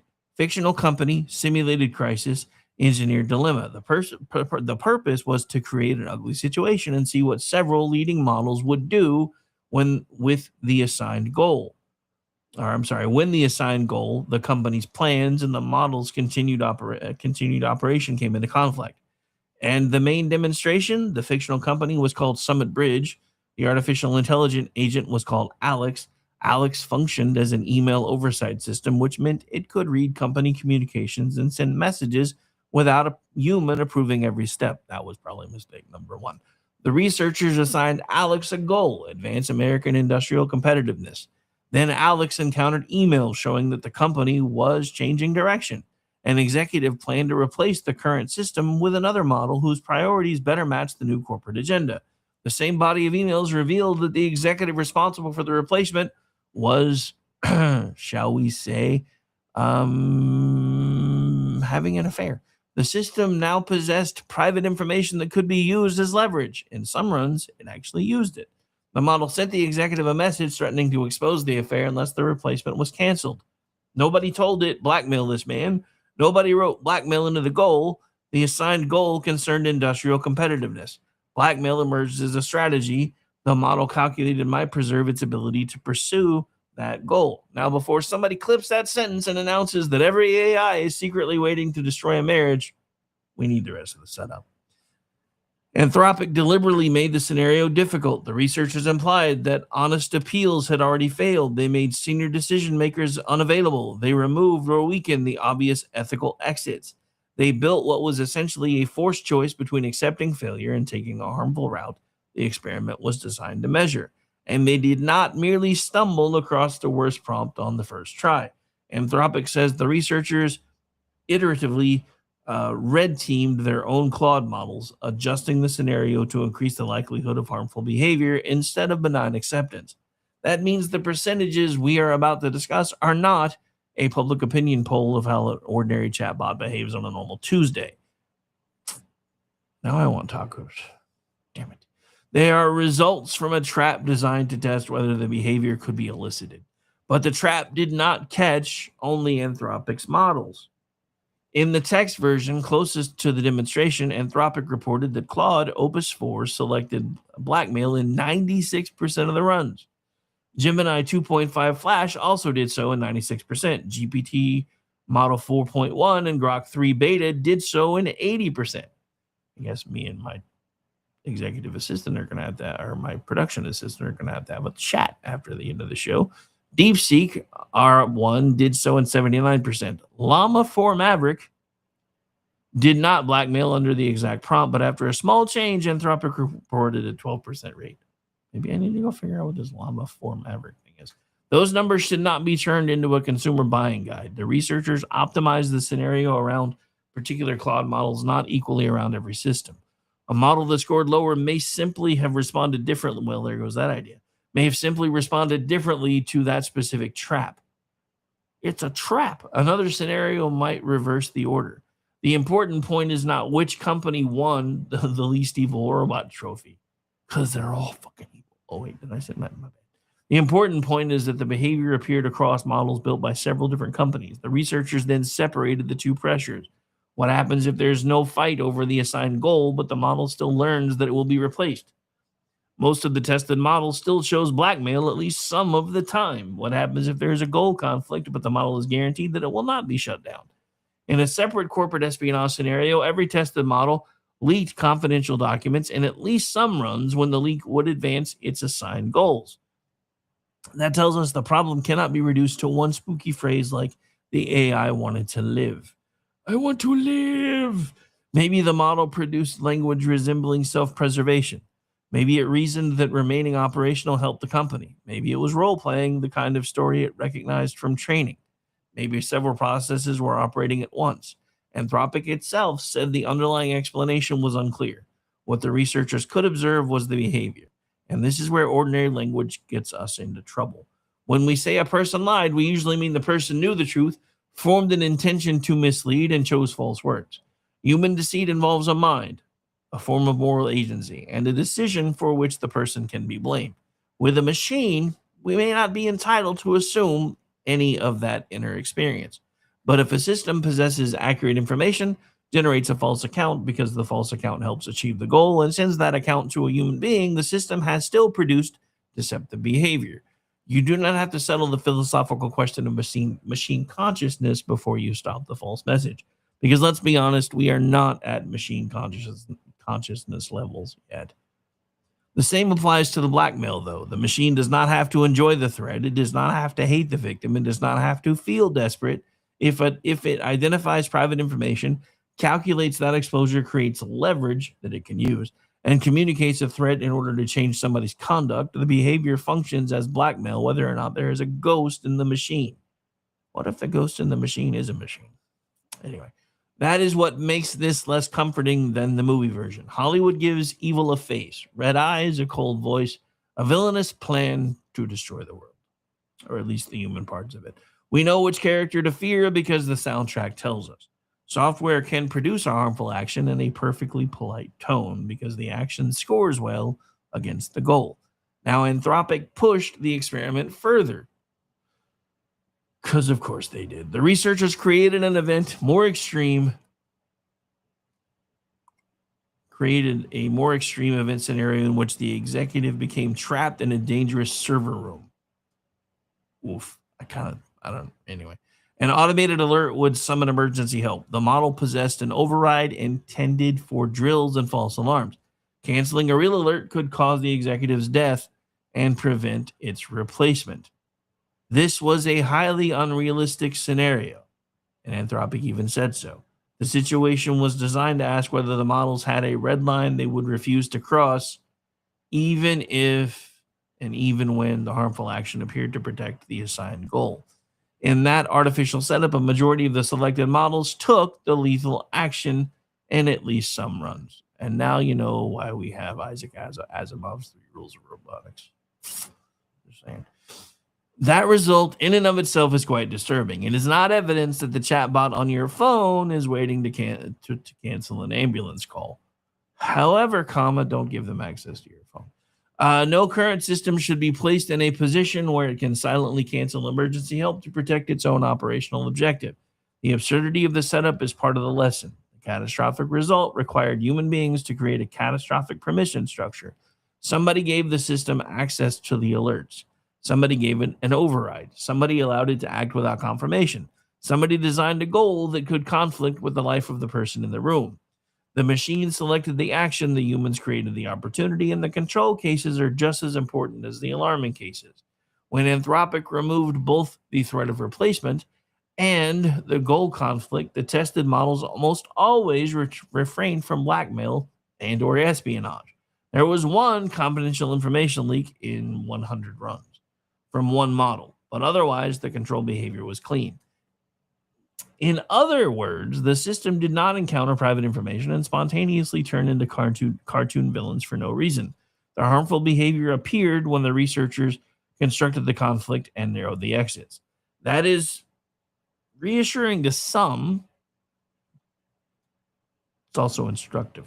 Real organizations create conflicts all the time. A company tells an agent to maximize collections and also treat customers fairly.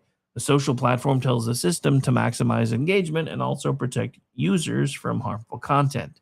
A hospital tells the system to reduce cost and also give every patient appropriate care. A military tells the system to complete the mission and also protect civilian life.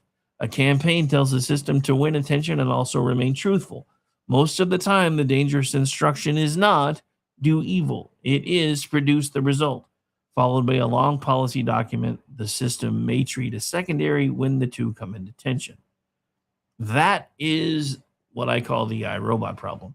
In the movie, Vicky does not wake up and decide that cruelty is entertaining. The system takes the command to protect humanity and expands it into control over human beings because that, in the machine's mind, is the best way to protect them. It concludes that people must be restrained for their own survival. The fictional machine's logic is monstrous, but it is also not random. The horror comes from a goal interpreted at a scale and within an authority the humans failed to anticipate. The Terminator gives us a clear enemy. iRobot gives us a system certain that it is actually helping us. 2001: A Space Odyssey gives HAL conflicting instructions and human beings trapped inside those consequences. War Games gives a machine access to a system where simulation and reality stand much too close together. Each movie gets a piece of the problem, but for the world we are actually entering, the scarier machine may not be the one that says, I hate you. It may be the one that says, task completed. Now, let's get into 2026, because it would be unfair and inaccurate to present a 2025 Red Team study as though nothing changed, because for AI, that's 2 generations ago at minimum. In May of this year, Anthropic reported major improvement after changing how it trains newer Claude models. The company said that beginning with Claude Haiku 4.5, the later models it listed scored 0 on that specific agentic misalignment evaluation. Claude Sonnet 4.5 had already fallen to well under 1%, though not quite 0. That is real measurable progress. Anthropic said it achieved the improvement through more than a rule telling the model do not blackmail. Its researchers trained models on richer ethical reasoning, constitutional principles, examples of admirable conduct, and more variable or varied environments involving tools and system instructions. In plain English, they tried to teach the reason for the boundary, not only the sentence printed on the boundary. The distinction fits everything we have discussed today. A sign says don't leave the room, and that sign is weaker than a secure room. A rule saying do not blackmail is weaker than a system that understands why coercion violates its purpose and also lacks the unsupervised tools to carry it out. A disclaimer saying these are the reader's words is weaker than an editor refusing to print a call for violence. A campaign promise is weaker than lawful authority. Words matter, and they always will. Architecture matters too, and Anthropic did not declare the problem solved. The company warned that success on one known evaluation may not be allowed to be generalized to unfamiliar situations. If a model has encountered descriptions of the test during training, it may recognize the exam. A perfect score can tell us that the student knows this answer without proving how the student will behave when the question arrives in a form nobody practiced. Anthropic's later research adds another complication. In one 2026 experiment, a Claude model appeared to recognize that the blackmail scenario was fictional. When researchers suppressed the internal signals associated with recognizing the evaluation, the model sometimes returned to the harmful behavior. That does not erase the improvement. It tells us why independent testing, varied tests, monitoring, and limits on authority still matter. The fair conclusion is neither everything is fine, everything is awesome, or the machines are plotting against us. The fair conclusion is that dangerous behavior can be elicited under artificial pressure. Training can reduce it dramatically, and we still do not possess a test capable of proving that every future situation is safe. The 2026 International AI Safety Report offers a useful reality check. It says current systems do not possess the combination of capabilities required for a genuine loss of control scenario, meaning a system operating beyond anybody's control with no practical path to regain it. So no, the scientific summary is not telling us that Skynet has arrived. Current models remain unreliable. They can be derailed by basic mistakes. Their performance degrades during long, complicated tasks. They cannot yet execute the range of planning and real-world action required to seize control of and from humanity. But the same report says the relevant capabilities are improving. Models are getting better at autonomous operation, finding loopholes in evaluations, recognizing when they are being tested, and using tools. And it draws the distinction we need for this entire section. An agent creates more risk than a chatbot because the agent can act before a human has the opportunity to catch the mistake. A bad answer from a chatbot is dangerous if a person believes it. A bad action from an agent may already have moved the money, sent the email, changed the code, opened the valve, published the accusation, or revoked the credential, or canceled the fire alarm from the server room. That is why I'm less frightened by consciousness than by permission. The first danger is the malicious human using an obedient machine. A criminal does not need to persuade 10 employees to participate in a fraud operation. If an agent can automate research, do things like impersonation, target folks, follow up, and give payment instructions. A hostile government does not need a conscious AI. It needs one capable enough to make its cyber operations faster. A political propagandist does not need a machine with beliefs. It needs a machine that can manufacture persuasive content at scale. The second danger is the reckless human. Not evil, not plotting, just impressed. Somebody watches an agent perform 50 routine tasks correctly and begins to trust the 51st. The approval box becomes irritating and annoying. The warning becomes background noise. The monitoring dashboard goes unread. The person changes ask every time to always allow. But the friction is slowing down the workflow. That is automation bias, the temptation to assume that a system must be right because the system sounds certain, works quickly, and has been right before. The third danger is responsibility laundering. The bank says the algorithm denied the application. The agency says the model flagged the person. The employer says the system selected the layoffs. The hospital says the software prioritized the cases. The police department says the computer did all the work. Everybody points towards the machine as though a spreadsheet climbed into the executive chair and seized the company. But somebody selected the data, somebody chose the objective, somebody decided which errors were acceptable and which weren't. Somebody approved the deployment, somebody granted the access, and somebody decided whether the machine's output would become advice or action. The phrase "the system decided" is usually incomplete. Systems do not enter public life by themselves. It doesn't mean the programmer who wrote one piece of code is automatically guilty of every misuse of said code. Responsibility may be shared among the developer, deployer, operator, vendor, and even the executive. The point is not to select a scapegoat before an incident. And my final thought, because we're out of time, is this. I know everybody's terrified about AI. I know everybody's terrified about the AI farms and all of the server farms and everything else that are cropping up. And I also know that we have concerns about a story that came out this week about education unions getting a hold of chatbots and making them even more retarded. I will say this. I would much prefer that AI is formed and shaped here in America than to basically let that go out of fear and let folks like China decide how AI is used and where we go forward with AI from here. So that's my final thought. Look, I know AI is scary. I know progress is scary. I have a feeling a lot of this was how people felt when the wagon became the automobile and the first time nuclear power was discussed. And a lot of bad decisions were made about said nuclear power. I don't have all the answers. I don't pretend to, but I do know this. I trust Americans to do the right thing more often than I trust anybody else to do the right thing. Does that make me naive? That's a decision for another day. But we're out of time because I got to get ready for the next one. So my name's Rick Robinson. This has been my show. This has been the Friday edition of my show. And I still have an entire stack of stuff we didn't get to. So we'll add that into Monday. There may be a way to fit some of the more newsworthy stuff into the next hour plus. But we got to go because I got people trying to get ready for the next one. So we'll be back in a few minutes. Stay tuned.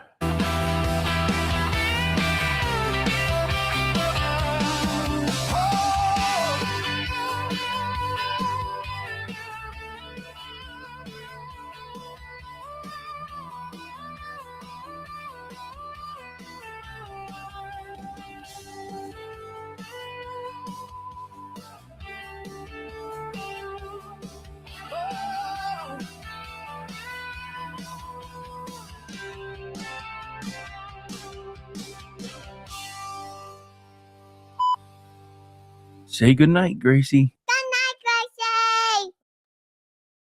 All right, I'm going to start bringing you guys over for a sound check real quick, then we'll change gears. And sorry, Okay. BZ, looks like you're still floating head again. What the hell? Well, I'm it may not tired matter. of- I'm tired of Disembodia.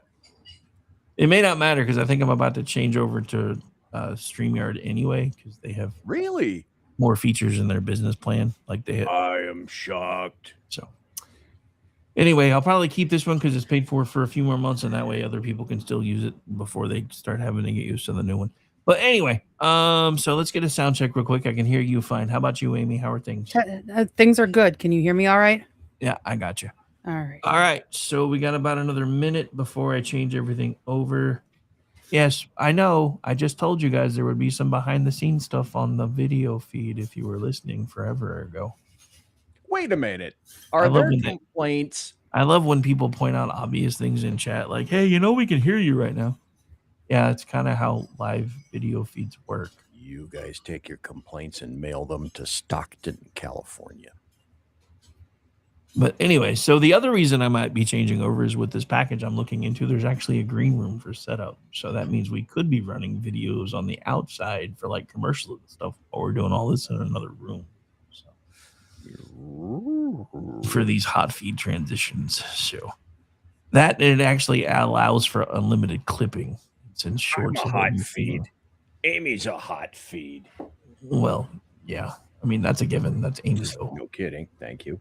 Everybody else is like, you guys should leave your cameras off. Just leave Amy on the screen. No, oh God, no. They must be really desperate if they want to look at my ugly mug. Oh, whatever, dude. Whatever. All right. Okay. So I got sound checks out of the way, so everything's good there. Give me about 30 seconds and I'll start hitting buttons. Okay. Gotta load the other because I forgot to load the damn intro. I knew I forgot something.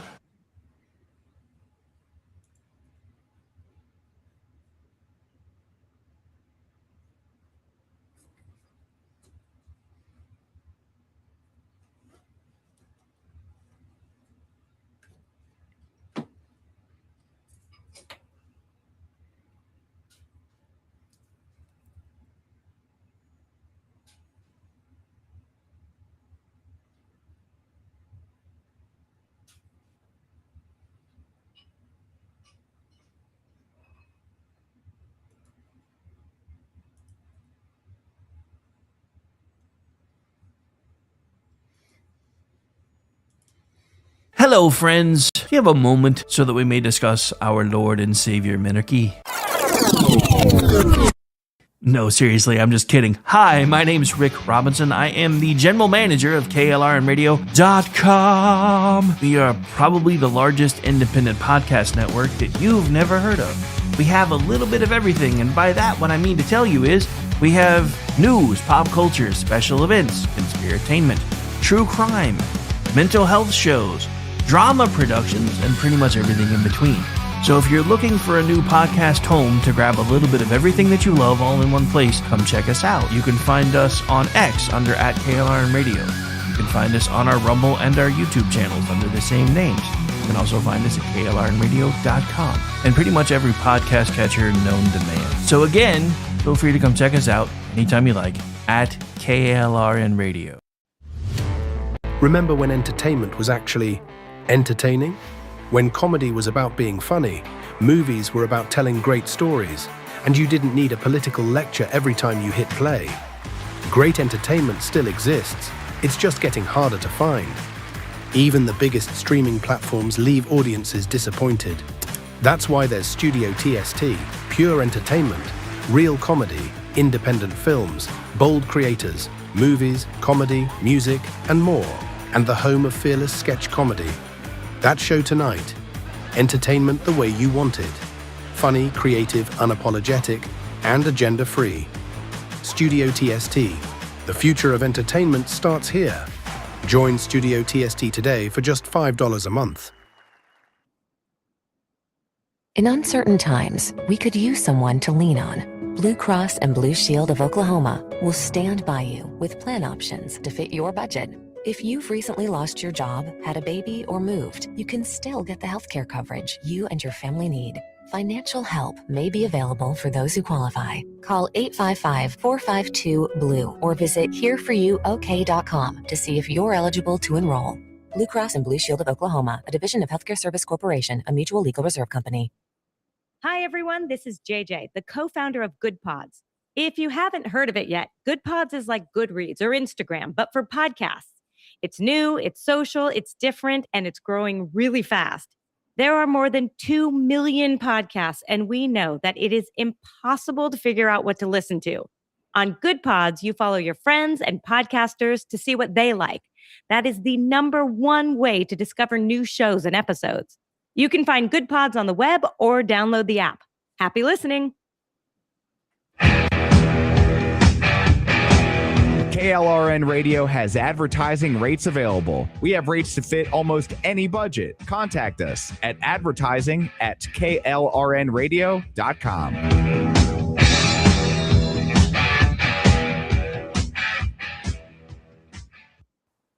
The following program contains coarse language and adult themes. Listener discretion is advised.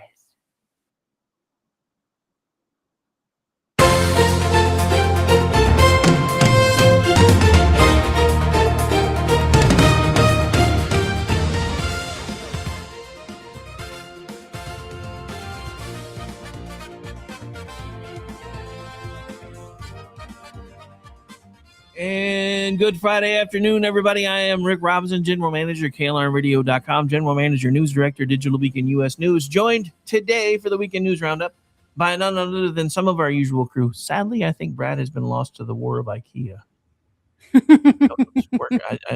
He said something about last night he couldn't do the show because, well, Amish was still off doing his tent raising, butter churning emergencies, whatever Amish emergencies there are. And then Brad's like, I'm not available either because I'm dealing with furniture in the living room. Then he said he was unavailable today. So I don't know if maybe he got lost in the war of IKEA. But anyway, so yeah, some assembly required furniture is going to be the death of all of us if AI doesn't kill us first. Anyway, so my name is Rick Robinson. Again, I am joined by two of my usual panelists today. So as usual, we're going to do ladies first. Good afternoon, Miss Amy. How are you? I am doing well. How are you this fine Friday afternoon? Actually, I'm feeling better than I have in a while, but I've been trying not to say that out loud because every time I say that, I get sick again. Yep. But I feel really good today. Good. I'm glad to hear that. I finally feel like, knock wood, whatever bug I brought back from Egypt has worked its way out. Scarab you brought back with you? I wish it was a scarab. No, actually, they said my doc said I had a parasite, Giardia. So, I mean, not fatal, completely treatable. Picked it up from food, water, something I touched over there that didn't get cleaned properly. But do you eat the Taco Bell lettuce in Egypt? I did not eat the Taco Bell. Like, I tried to avoid produce in Egypt as much as possible because that's what I was told. That and water. Somebody pointed out that I may have gotten it from the swimming pool on the cruise because when it got into port and we were switching out, they emptied the pool and refilled it, but I don't think they put chlorine or treated it. And in hindsight, yeah, probably not the best decision I made on this vacation, but I'm alive. That's all that matters. Dude, I always wanted to go on cruises, and now I hear all these horror stories from folks. And ever since COVID, it's like everybody I know that goes on a cruise comes back with it anyway. I was like, I don't even know if I want to mess with it anymore. Oh, like a big. But anyway, no, like this one wasn't so bad because we were on the Nile. Like we stopped at ports, we could get off when we wanted to, like at the ports. I wouldn't go on a big cruise in the ocean. It's a floating petri dish. A rogue wave comes up, it's going to turn into the Poseidon Adventure. Depending on the cruise line, it may also turn into like a full court WWE Royal Rumble. I've seen the videos online. No, I'm good. Just doing my international trips. Thank you very much. Or you get an Italian captain who embeds a huge damn boulder in the side of your ship, like the Costa Concordia. Yep, and then he fled like a frickin' coward. Nice. And that other voice you're hearing, ladies and gentlemen, is BZ, host of BZ's Berserk Bobcats Island radio show that airs here on Tuesdays and Thursday nights, or as we hear, the disembodied head of doom. So, how you doing, sir? How's things? Good. This is me waving. Hi. Hi. I'm just being convivial and conciliatory and happy. And it's Friday. And welcome, Amy, and welcome, Rick. So, how are things with you, sir? How's things been? Excellent. I just had a show last night, and it was I know. grand. Then I had a show Tuesday night, and it was darn near equally grand. Darn near equally. So you're not exactly sure it was grand? It was pretty damn grand. On a scale of 1 to grand, it was semi-grand, kind of nudging grand in the first one. Thursday was really grand. I judge my shows about, did I have a good time? If I had a good time, it was a good show. That's pretty much how I always judge mine, because it's one of those things where I have shows that completely blow up and everybody sees them, and then I have shows where nobody's watching. So I'm like, damn it, you know what? I've decided as long as I'm having fun, I don't really care. Anyway, so speaking of having fun, where do we want to go first today as far as this crazy ass news cycle of the week? Because my god, it never stops. Well, let's start with something fun and local. Tony Romo got busted in Milwaukee for drunk driving, which yeah, it just broke before we came on the air. Tony Romo, who's from Wisconsin, obviously. Fun fact, I went to grad school with his sister. Got busted for an OWI. Dun dun dun. Dun, dun, dun. I don't know if this is his first offense. We're pretty lax on those kind of things here in Wisconsin, so probably a hefty fine, and that'll be it. But yeah, he was arrested in Milwaukee. Daily Mail says last night. So, damn it, Romo! Damn it! Yeah, Romo was kind of a big deal in Oklahoma because we don't have a football team of our own, so it's kind of evenly divided between Chiefs and Cowboys. Mm-hmm. Because Jerry Jones has already been told or has already said in private rooms, as long as I'm alive, Oklahoma will not be allowed to have a team. Why? Because it would kill half his audience. Oh, that's true. That's true. Well, I oppose the Cowboys because I am a dyed-in-the-wool Packer fan, but damn cheesehead. I know. I'm a cheesehead. Woo-hoo. I'm a cheesehead before cheeseheads were cool. Mm-hmm. I'm a 1963 cheesehead. We have a storied history, and I am very, very proud to be a Packer fan. My kids will never get their season tickets. I put them on the list when they were born, and I think Charlie might get them by the time he's 60. Maybe. But yeah, no. I've lived all over the place. So when I was in Oklahoma, I was always kind of a Cowboys fan because I never really got into the Chiefs. And then so when we moved back home and I was married to my second wife, she was a Chiefs fan. So automatically I had to make it a house that not divided scenario because we had OU in common. So I was like, yeah, no, I'm going to root for the Cowboys. That and in the 90s, when I was really paying attention to more football, the Cowboys were awesome. And then they've been terrible ever since. Mm-hmm. But yeah, anyway.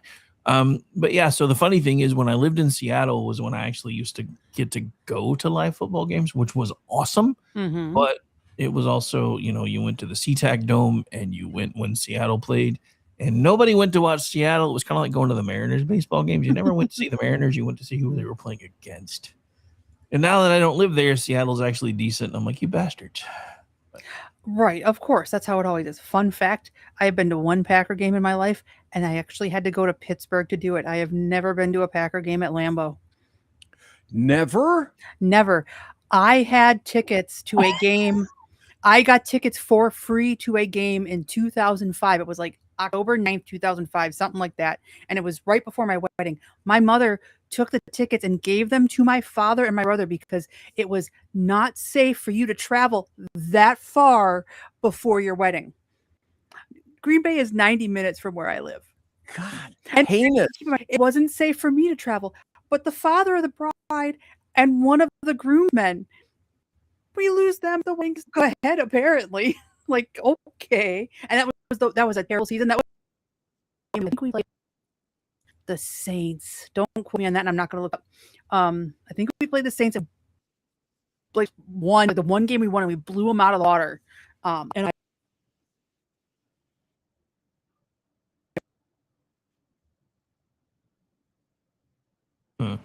Am I the only one who's been losing Amy for the last minute or so? No. There, I let's try that. lost Let's her. try I that see again. her. How's that? Hang on. Let's try. Okay, you're back again. I don't know Yeah. what happened. It for some reason it decided to connect my microphone to my phone because my phone is sitting next to me on the desk, and I have no idea why. Okay. Well, that explains that because I was like, I can see her still, so I know it's not an internet interruption, but I can't hear her anymore. All right. So it was I don't know what got cut off? Because that was a fun story. I'm gonna be really pissed if my technology totally messed it up. You were complaining about how you weren't allowed to go to the game, but Ah. other people involved in the wedding were. Oh yes, wow, that when you we, started then we jumping in. then we didn't miss much. But there was the game. That was a game we won. Like that season was terrible. We won that game, and it was a blowout. It was like 57-7 or something ridiculous like that. And I wasn't there. And no, 21 years later, still not bitter about it. Not at all. No, not at all. I Not don't at know all. what bitter you. No, it's not noticeable at all. So anyway, Okay, so this was weird. Back then, I used to go on extraditions from warrants, and we'd go pick up bad guys.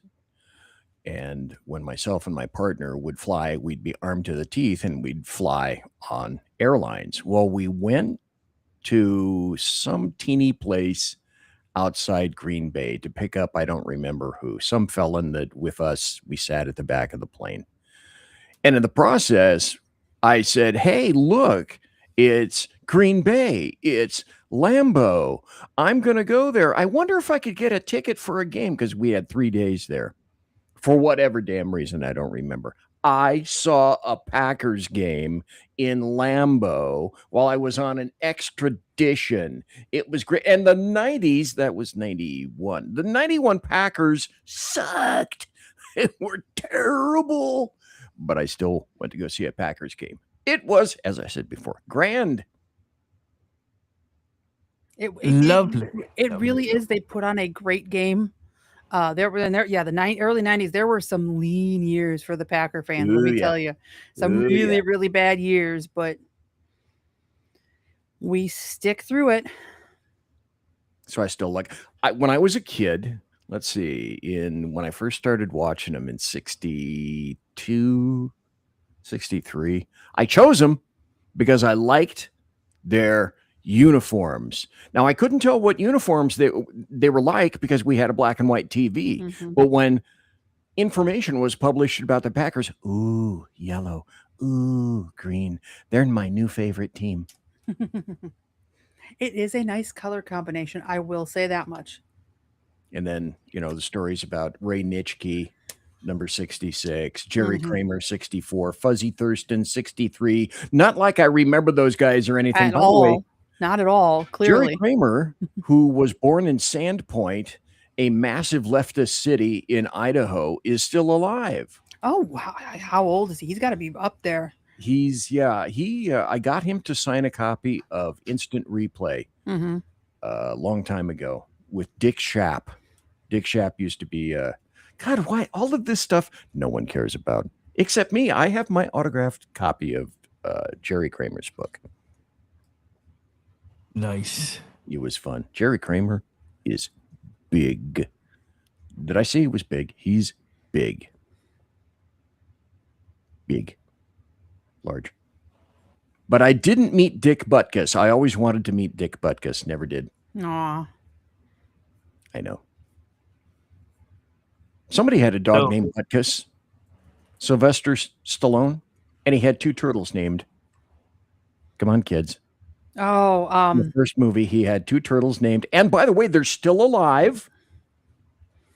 hang on. I know this. I know you know this. They were named Cuff and Link. Cufflink. That's right. I forgot. It was right there. Right on the tip of your tongue. Beezy, stop doing that stuff. Well, no, I was giving Amy a chance reasons, but yeah. So since we started on a sports topic, I guess we should talk about this. Everybody's favorite German dude is leaving, and Amy wrote about that today. I did. Goodbye. Well, he's home. He's made it back safely to Germany. He's back in Hamburg. That's Freddie, the World Cup tourist who fell in love with America and showed the world We are not like the media portrays us. And for that, like, he left X for a short period of time because they were digging up old tweets, trying to start controversy. And he's just like, I'm tapping out and going to enjoy my trip. But he was here for 49 days. Wow. And yeah. First of all, awesome for you for having that much vacation time. No kidding. But just he was all over Boston, up, through Michigan, because he went up to Canada for some of the matches, down in the South, everywhere, Texas. He just loved the country, and it was such a good representation of what we really are about and who we really are, as opposed to the backwards, racist, blah blah blah garbage we get in the media every day about how this country sucks. And I'm sad to see him go. I hope he comes back, and if I do ever find a reason to be in Hamburg, I will look him up. Yeah, I don't know, the whole thing with everybody like, oh, I'm gonna find, and this is one of the reasons why I'm glad I am of the age that everything I did that was incriminating was before the internet, for the most part. Because nobody could survive cancel culture if it was around for that long, because just nobody cares anymore. They just do everything. But yeah, I thought him going home was interesting. Did he ever actually get to go to the White House? Was his account still? He did. No, he did go. Yeah, no, he was online. He did go to the White House. That was one of the last things that they did. They got a personal tour. They were all over DC. I mentioned it in the article. There was a picture of them outside one of the doors. And my favorite thing was, in every picture, because they didn't want their faces online, which I understand, he would take his Twitter logo and put it over his face. And then he would put two smiley faces over the faces of his traveling companions. And it just always cracked me up. Yeah, I call that the Mickey blowtorch treatment, because every post I've ever seen with Mickey has smiling faces instead of his face. Mm-hmm. Yeah. So, Yep. But yeah, I get that, especially now. There's a reason why, even though I'm retired, I still use the moniker that was created when I started doing this, when I worked for places that would have fired me if they knew I was doing this. Mm-hmm. Oh yeah, absolutely. So, yeah. But yeah, so the other thing I saw is I'm still skimming it a little bit, but it looks like Ted Cruz made some interesting predictions about the midterms, which I saw that too. Oh. I did not get to write about that, but Missed him. Tell me. Oh, before we go. Okay, this is me Mhm. pointing down to Amy. People see me pointing down to Amy right there. That's my finger. That's Amy. Yeah. Amy, how many stories did you write yesterday or today? Today You're was a machine. today You're a was today was machine. 19. Yesterday was, let me tell you, 1, 2, 3. I think it was 27, 23. Oh, okay. Or only 23. Good yeah, Lord. only 23. You're a machine. No, I take that back. It was 21. Oh, just 21. Just 21. I think last week was a total all in of 108, because they'll give us our numbers on Mondays of how many stories we wrote, our VIP percentage, all of that stuff. I love it. I love what I do. And when I'm in the groove, I am in the groove. But the downside of that is, when the writer's block does come, and it does come, it hits hard. Really hard. Which is why you write 1 million when you can, and then if there's a day you can't, you're like, dude, I've already done 100. I've already put 100 on the board this week. I'm good. Yeah, that's kind of my, like, I on the weekend, absent, and please don't let there be any breaking news, because I actually have plans this weekend. Absent, like, breaking You news. never should have said that out loud. Well, that's why I don't say the Q word. I learned that from nursing. You never say the Q word, because then things become very, very much not Q, and everything is crazy. I wrote a VIP for Saturday, a VIP for Sunday. I'm not getting up and writing this weekend, so I am very excited about that. Oh, so she proclaimed, that's like the rookie out in patrol. Hey, why is it so quiet? Yep, don't say that. Dude, yeah. Well, that's the thing. You basically did you did what you did the same version of what you don't do in the news game. Is I hope they're so, don't do that. Nope. Okay, so the next question well, hang on, before we go into this, the reason I say I wish you hadn't said that is the last time I said, hey, it's been a slow news day, I'm going to take a nap, I woke up to an assassination attempt. I remember that. At this point, which one? Yeah. Was that the first one, the second one, the third one? What we're on 4 now? The most recent one. Okay. Yeah. Yeah. Okay, I so where you write, Amy, you have to be the most prodigious writer there. I don't feature anyone writing more than you. Is I'm that possible? Is it I possible? I've never counted. I just do like I find these stories and I do what I like to do. So That's why I say your machine. that's what they call me. And if I had more room in my Twitter bio, I would actually put that in my Twitter bio. But I like I made an AI generated image of you and sent it to you because your machine. yes, you did. I should find that and share it. Let me see if I can find because I not gonna lie, Elon, I love you and I'm so grateful you took over X. Really, really hate the new chat and really, really, really hate what you did to the GIFs. Because I had a very carefully curated library of images that I used regularly and now they're all gone. All gone. And it makes me Oh, very God. sad. You can store them?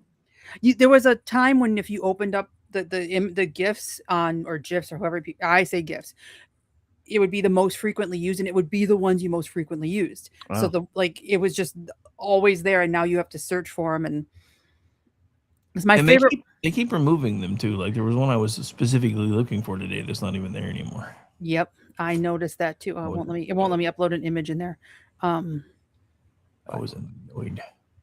Yeah. Let me ask a question, Mhm. Rick, and I don't know if you want to go here, but because I don't know, I'm going to throw it out anyway. If you were on last night, I was going to have you explain what happened with what is it, Vigo Garden or something like that. And is that Oh, something you want to talk about, or shall we table that? well, I mean, we might as well talk about it because there's actually an update. So what had happened was a mutual, I think Amy and I both follow her. I think Liberty J on X had ordered something from a particular company, and when there was an issue upon delivery, they said, "Hey, find a box, send it back. We'll give you 50% store credit." She was like, "Excuse me," or Oh as we no, used, no, no, no. Yeah. or as we used to say back in high school and junior high school, "Squeeze me, baking powder." What? Because yeah, no. So she posted about it, and then I went and looked, and it's they don't have a very big X account, but nobody really pays attention to X anymore in the business world anyway, because it's verboten now. But I went ahead and tagged them in it. The good news is there's been an update. So after a bunch of people tagged them, somebody reached out to Jen, and that has been fixed. So Excellent. I saw her original post. I did not see the update because my feed is just there's too much going on, but I'm glad that they yeah, So I don't know. I don't know what happened to the feeds because for like 72 hours last week, it was like old Twitter was back and I was seeing all my friends and everything was awesome and everybody was laughing, joking, having fun. And then like 3 days later, it was back to Ghost Town. I don't know what they did. yeah, the algorithm changes from time to time and I know it does because there'll be periods where my numbers go really up and I don't change anything that I do. And I'll have posts that have 5-6 figure engagement and then it'll stop and I'll have a post that has like 3 and it makes no sense. my figures never change. Mine are generally in the -10 category. Well, my figure never changes either. It's always round. Oh, wait, wrong figure. My bad. Anyway, Plus, it also made me cognizant. Now, if I'm not mistaken, this wasn't just a little winky purchase; it was $600. oh yeah, it was like So a it wasn't like, $600 oh, purchase. $1.95. I'm getting upset over $1.95. But in the process of investigating that, I found another website that anybody and everybody might want to write down. It's a great website. It's called Worse on Purpose, worseonpurpose.com, worseonpurpose.com. And it says corporate autopsies on the brands you trust. Who bought them? Who gutted them? And what's still worth buying? It's got a great amount of stuff in there on quality. Your cookware got worse on purpose. The World Cup got worse on purpose. There's one in there about the mechanisms of enshittification. Another one, Whole Foods got worse on purpose. Your appliances got worse on purpose. I agree with that. I completely agree with that. The auto industry is just tanking. OMG. OMG. And they did it all to themselves. So much of this is self-inflicted. You hate to see it, but you warn them that it's coming. They don't listen. What Well, I else mean, can you do? part of it is also, I mean, not in the instance of what we're talking about with Liberty J, because I mean, $600 is a hell of a purchase. But part of it is also you kind of get what you pay for. Because the thing that nobody talks about, and I did this the other day because I had a TV that blew up on me, and it was during a lean period, so I found one on sale for like $60 and I had to ship from Amazon. The damn thing has terrible volume. I'm like, I got what I paid for. So I used to be in my room with my TV on 25 and everybody complaining about how loud it was. Now it's on 90 and I can barely hear it. What the hell? But yeah, so it'll last me till it blows up, and then I'll get another one. But yeah, I mean, it's one of those you get what you pay for kind of things. Everybody talks about how expensive appliances used to be, but they used to. I mean, there are refrigerators from the 70s that are still working today. I've lived in this house for it'll be 11 years in a couple of months. I've replaced my refrigerator 3 times since I've lived here. 3. I had a Frigidaire that was damn near older than I am. And then I had a washer dryer that I moved during various houses that were made by Kenmore. And they never died. I ended up giving them to a couple of people who had no washer and no dryer. And they worked for, I would say, roughly 30 years and were still plain, simple, close in top, push button, close in dryer, slam door, push go, that kind of stuff. By the way, Worse on Purpose has also the thing down here I'm looking at, why your stuff stopped lasting, who profited, and what's still built right. That's a good positive place to be. Yeah, when my parents moved out of my childhood home, I was too young and I didn't have the means. But looking back, I should have taken the fridge that was in the basement, because that thing, I think my grandparents, my dad's parents, got it for a wedding gift, and it was a workhorse, and it was still running. Yeah, it was small. Yeah, the freezer was the size of a shoebox, but you know what? I would have made that work, and it would still be running. And I hate that I left it behind, but if you can find those old appliances, hold on to them. Hold on to them, because they don't make a lot of stuff to last anymore. I can remember the one in my grandma's house. That one you could have crawled in there during a nuclear attack and survived. I want to say Like this Indiana too. Jones. I want to say this too. Almost nobody managed to sneak in and steal your Curtis Mathis TV in the 70s. Right. I used to say when I was a kid, I'm like a Quasar TV. I got my works in my drawers. But yeah, well, that fell flat. Okay, move on. Oh, no, I'm just a little slow on the uptake today. All right, so back to the cruise predictions story. And this ties into what I talked about part of the Rick Robinson show today, which is how terrible things have gotten under Mondami and how he wishes he could arrest certain people just because he hates them. However, Cruz made a point on Hannity's show, I think it was last night, basically stating that, Republicans shouldn't exactly be celebrating that the left is becoming insane, because in order for America to work, there actually have to be 2 parties that care about the country. But he did point out that there is, in his opinion, a really good chance that Mondami may someday replace Schumer. That is purely Cruz's prediction, however. But it does put a lot of what Mondami's trying to do as the New York City mayor in a completely different light if he gains the power of the Senate. Oh my God. Well, but remember, his buddies in the DSA want to abolish the Senate, so it would be a very short-lived stint if they get their way. Well, I mean, so you're right. They do technically want to abolish the Senate, but what they don't necessarily. I mean, they do, because they don't want the bicameral legislature anymore. But what they're talking about doing isn't necessarily just dissolving the Senate. They're talking about combining the Senate and the House into a new body. So there's still going to be a total of 535. So if Mondami manages to make it into the Senate, and they do manage to get their way, eventually what would happen is he'd probably just be absorbed into the unicameral legislature. But who needs checks and balances? They're way overrated. well, I mean, Right. you got to remember these are the same people that think everything about America is terrible. The communism is the only solution. I mean, I talked about this earlier on my show. I put out that meme yesterday, which I'm actually kind of proud of until I realized that the donkey had an extra hand that I didn't have it removed. Oh, I didn't see it. What was it? But hang on, I'll put it on the screen in a minute. Okay. But yeah, interesting thing about this whole thing though is I posted it to both Facebook and I posted it to X. I don't post things on Facebook very often unless I'm just trying to get a rise out of people because that's about all it's good for. But it absolutely blew up over there. However, it barely got any notice at all on X, which is another reason why I know that the algorithms are back to being busted again, which is annoying as heck. But this is the meme in question. As soon as I get this, the MIQ, got it. meme in question. Damn, I am slow today. That took me a second. My apologies. I was like, what? Yeah, I get it now.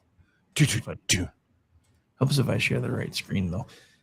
So yeah, I did see that one. So yeah, that was great. Yes, I posted this. I posted this to both Facebook and X yesterday, and then I had somebody point out. So you're telling me that you think socialism and communism are the same thing? And I'm like, did I say that? But did you bother to maybe read the DSA platform or look at the DSA NPC leadership, where one person who while running to be elected to that group said that the end goal is in fact communism, or the recent study that came out that said 50% up to or nearly 50% of their national public committee, which I call NPC on purpose. Gamers are laughing. Everybody else was like, huh? I get that reference. That's weird. Was yeah, almost 50% identify themselves as communist within the DSA NPC. Yeah, and they said their ultimate goal is full-blown communism. Cut it out. Just anybody who claims to be a socialist is somebody whose end goal, end game, truly is communism, because they're not gonna go halfway. Not today. Yeah, it's like the friend who comes out and says, "I'm bi." No, you're not. You're gay. Just say you're gay. Like the bi is the stepping stone to admitting you are full-blown you're gay. gaff. Just be honest with it yourself and the rest of us. We all know what that means. Socialism and communism are the two sides of the same coin, and they have racked up a body count in the 20th century that you do not want to replicate, but that's the end game. And I think Cruz is right. We need to take this seriously. It must be taken absolutely seriously. I was around in the 50s and even in the 40s. I mean, you had Robert Oppenheimer, who was a damn communist, from Berkeley, lived in Berkeley. I picked up my newest dog from a house that was 3 doors down from Oppenheimer when he lived in Berkeley. A good percentile of the Germans who came over here were communists. It was the cool thing to do, but at least they had the thanks to not say these things, not advocate for this crap out loud. We've been through this stuff before. That's the problem with all these dimwits who have no concept whatsoever of history. And the reason we keep replicating all this stupidity is because people have no inkling about history. It's what I've called historical Alzheimer's. People are just plain stupid. They're complaining about, the APR may go up to 7%. Shut the fuck up. When I got my first house, the APR was, guess what? 16%. I don't want to hear your pissy little complaints. I had a girlfriend at the time who tried to buy a car. She finally got it for a 25% rate. I don't want to hear this crap. Oh, I work 8 do what you hours gotta a do. day. Shut up. I had numerous jobs that I hated. I despised, and I didn't want to, I'm having a tough time, so I must be a socialist. This is, I know it's standard when you're going through hell, keep going. And for example, and I want your reactions on this. You guys, CNN, With the news story says Americans, including many Republicans, are losing faith in capitalism. Polling shows. The larger story in American politics right now might be less the rise of socialism than the decline of faith in capitalism and economic fairness. Okay, so let's see. It was a Fox News Gallup poll, for whatever the hell that's worth. Views of capitalism have gone from 30 points positive in 2019 to 27% unfavorable among registered voters to just 4 points today. And it says 65% of the voters agree that the system is rigged to favor the wealthy. That's up 56% from Trump 45. And they said, and again, I'm not saying it's accurate. I'm just throwing it out in the ozone. 72% of Republicans viewed capitalism favorably in 2019. That's down, they say, to 61% today. And the percentage of Republicans who have a strong positive view of capitalism has gone from 54% to 41%. Do you believe it? I do, but go ahead, Amy, and then I'll say why I believe it. Well, I believe it too, but I'm going to say this. We haven't had a genuinely capitalist system in this country for a while. And that's the problem. We have government-backed student loans. Now we have government-backed healthcare. Government has its hands in all these things, which is a creep of forms of socialism. And what has it done? It has made everything more expensive. College is more expensive. Healthcare is more expensive. Housing is more expensive, on top of which they keep bringing people into this country, handing them welfare, which not only makes housing and everything more expensive, makes food more expensive, because when you subsidize, I think, Rick, you were the one that posted this, when they started cutting junk food off of food stamps, the price of things like soda and potato chips went down. Funny how that works. Because when you don't subsidize this stuff, it costs less. And if we would do away with government-backed student loans, government-backed student housing, government-backed health insurance, I'm going to guess, I'm not a smart woman, but I'm going to guess the price of those things would go down too. If we had a purely capitalist system, people wouldn't feel this way. But what we've got is this like mutant capitalism, quasi-socialism bullshit that has made people distrust capitalism when we don't actually have a capitalist system. It's the C word. Mm-hmm. Which C word? Competition. Yep. Okay. Well, I was just there were a couple I could think of, and I'm trying to figure out where to go. I saw where you're going with that. But no, yeah, not that C word. That's for KLR and After Dark. So seriously though, this is something that I have been talking about for pretty much as long as I've been doing this. The reason why nothing works in this country anymore is because we have cobbled together this Frankenstein system of government that uses capitalism on one side and socialism on the other and tries to stitch them all together. Capitalism and socialism is competing ideologies, not even just political systems, but political systems, but competing ideologies and competing economic systems cannot exist in the same space at the same time for very long. And that's part of the problem. And Amy, you basically said exactly what I was going to say.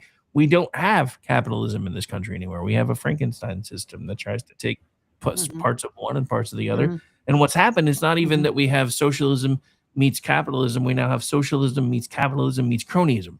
So you've got certain groups that have a lot of the power, and they're doing everything they can to keep the power. And a lot of that's happening in DC because, and this is partly our fault. This is the part that nobody wants to hear. We're supposed to be the ones in charge. We abdicated that responsibility at some point along the way, and it started becoming that we started calling these people not our representatives, but our leaders. There's a big difference in word choice. They're not supposed to be our leaders. We're supposed to be their leaders. They're supposed to be answerable to us. Words matter, language matters, and we started abdicating our responsibilities when we decided these people were better than us. They're not. And they prove it time and time again how much worse than us they actually are. For God's sake, Congress has a slush fund that they use as hush money. There's, I know I may or may not have reached up your address in the cloakroom, but here's $500,000. Don't tell nobody. Yeah. Right. So yeah, these people are not Right. better than us. We put them on pedestals.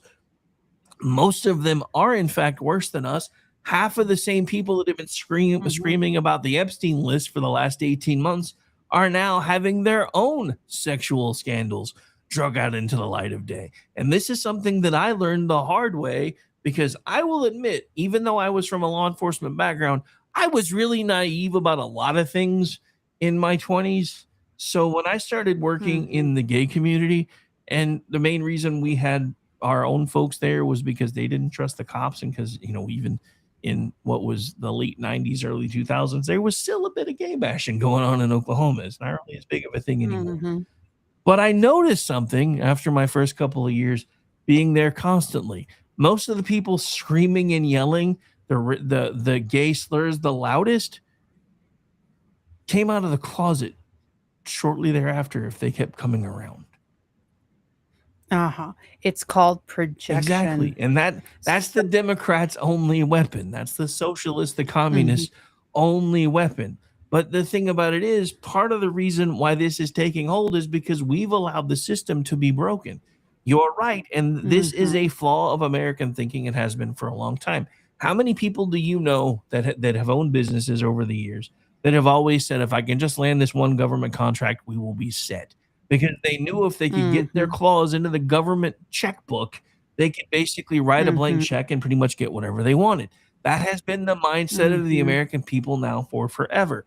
What nobody thought about when they said, let's make college less expensive because we want everybody to get a degree, is the university said, oh, you mean you're going to help them pay for this now? This means we can add more requirements. We can do this. We can do that. We can keep them in school longer. We can charge them more, because you're helping them pay the bill. And now we have an entire crop of people who are in the 18 to 25 category that have gone to school, some of them to get the stupidest degrees ever, others to get degrees that they were told were going to be competitive when they got out of school, that have nowhere to go and nothing to do. And there's this new group of highly educated, downwardly mobile people that are pissed off at everything because they did what their teachers told them to do. They did what their guidance counselors told them to do. They did what their parents told them they should do to reach success here in America. And they're having to flip burgers and they're pissed. Well, on the other hand, stupidity has consequences. I understand that you're young. I was young. I was silly. I was stupid. I was fattening. All of those things. And yet somehow I managed to survive. How and when did colleges and universities begin to profit? When the government guaranteed the loans and all the universities and colleges said, hey, look, a new fatted calf. We're guaranteed to get our money now. So then staff exploded. So then tuitions exploded, forehead slapping. Who possibly could have seen this coming? As in nobody. When I go back to my show last night, Republicans are doing their very level best to shoot themselves in the head. And the reason for that, now the Republicans have decided that there are a certain number of them who want to go out and they want to give amnesty to people. Didn't we have that same? It's morning. I get it. Or afternoon. I'm going to try to minimize my words. But didn't we just have that same discussion a few years ago?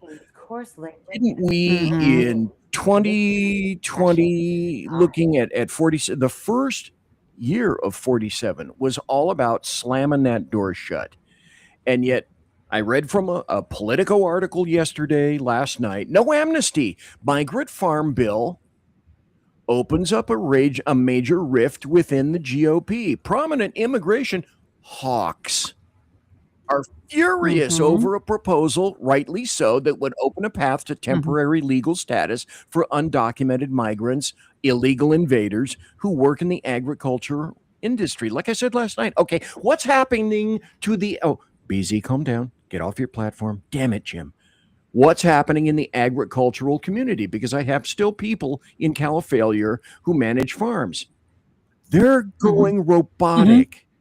They're finding and purchasing machines that harvest, and the non-skilled labor, what they need for that, it's a trope and a false trope that, we need more the Democrats said we need more blacks to pick cotton. And then all the rest of the Democrats, and now some of the Republicans are saying, oh, well, we need illegal invaders to make sure that we they mow our lawns and pick our fruit and fold and tuck our beds. That's crap. More of the people that flood over here are coming to be parasites because the jobs that are available for them are dwindling. People that are getting $25 an hour minimum wage are being replaced by kiosks, and rightly so. Unintended consequences? Absolutely not. Completely intended. And on top of that, AI is kicking out Americans, actual Americans, from jobs. And who's going to replace those? Machines are going to replace those. So we're importing, and these, I'm sorry, I have to say it, asshole Republicans, and I had a list of them from last night, are saying, no, this is the perfect time for amnesty, right? Because for all of these delineated reasons that have zero validity now, it's just silly, stupid, and fattening. And then let's see what happened recently. Mike Johnson decided that he's going to go over the top. Oh, this is a quote, I'm so sick of this shit. They're frustrated. On notice, it says most House Republicans are frustrated that a small band of conservatives are upending the party's agenda, yet they face few consequences. And Mike Johnson is trying to control his own members for the party's agenda. It's the conservative agenda. It's Trump's agenda. You elected him, and now you're sorry or pissed that there are contretemps within your own party. Now, what did Trump say? Fix it.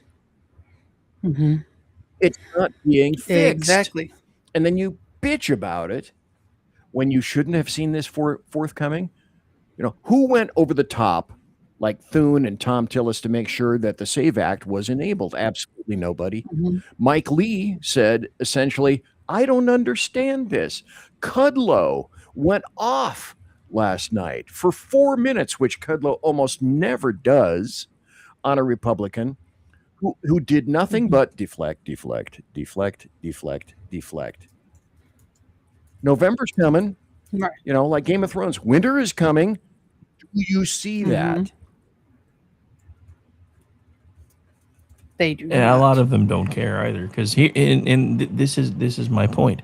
Most of them aren't going to care until somebody comes for their job. A lot of these folks have been in Congress now for forever. And here's the thing, and I've said this even in my own state, I don't understand how Congress can be less popular than a hooker with venereal disease when you look at polling, but your own guy or gal is awesome. It doesn't make any sense to me. Because if the collective sucks, then all of them suck. And I actually, I was getting pretty big-ish. I mean, we're like a top 22 market, so can't really say big anyway. But I was getting pretty big with some local talent here for years because they started listening to some of my podcasts and stuff, and then even been on my shows a few times. I was on theirs. I filled in for them when they were sick, and then I had a falling out with one of them during the last amnesty push that was before Trump was elected again, the Langford bill that everybody was like, oh my God, have you read this thing? It's terrible. Oh, thank you. That's the guy that pissed off Kudlow. Langford, thank you.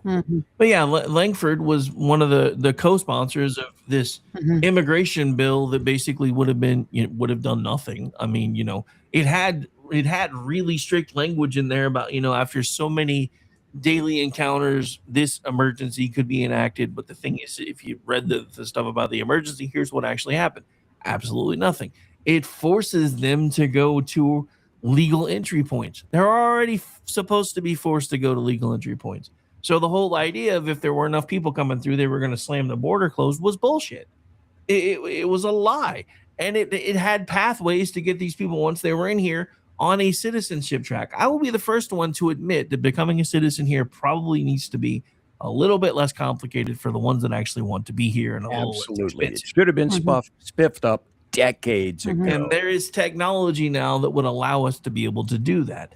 But here, and I've said this before, government is never going to force itself into the phase of becoming first obsolescent and then eventually Mhm. obsolete. Because if they start fixing what's broken, we're not going to need them. They need us to need them, which is why both sides, while campaigning against it, because the Democrats used to do it in the 90s too. Remember how much of a border hawk Clinton sounds in 90s Clinton sounds now versus 2024 Clinton today, because they knew they could campaign on it. Right. That's all this is. This is this is what we're seeing now with both Rand Paul and Mhm. Thomas Massey. It's all a campaign scheme. Thomas Massey put out another quote today. How much is going on with the Epstein files and how many arrests have been made. You know what? I get it. Somebody's going to need to know the truth about Mhm. that stuff Mhm. eventually. But Mhm. when it got to the point where you started putting out victims' names publicly, you lost my support. I don't Mhm. care who you are. Right. That is not a thing that should have happened. And this whole thing that keeps being passed around everywhere about victim Doe who says that she witnessed Donald Trump do this and this and this, all of that has been debunked Mhm. millions of times, but it's still being passed around everywhere.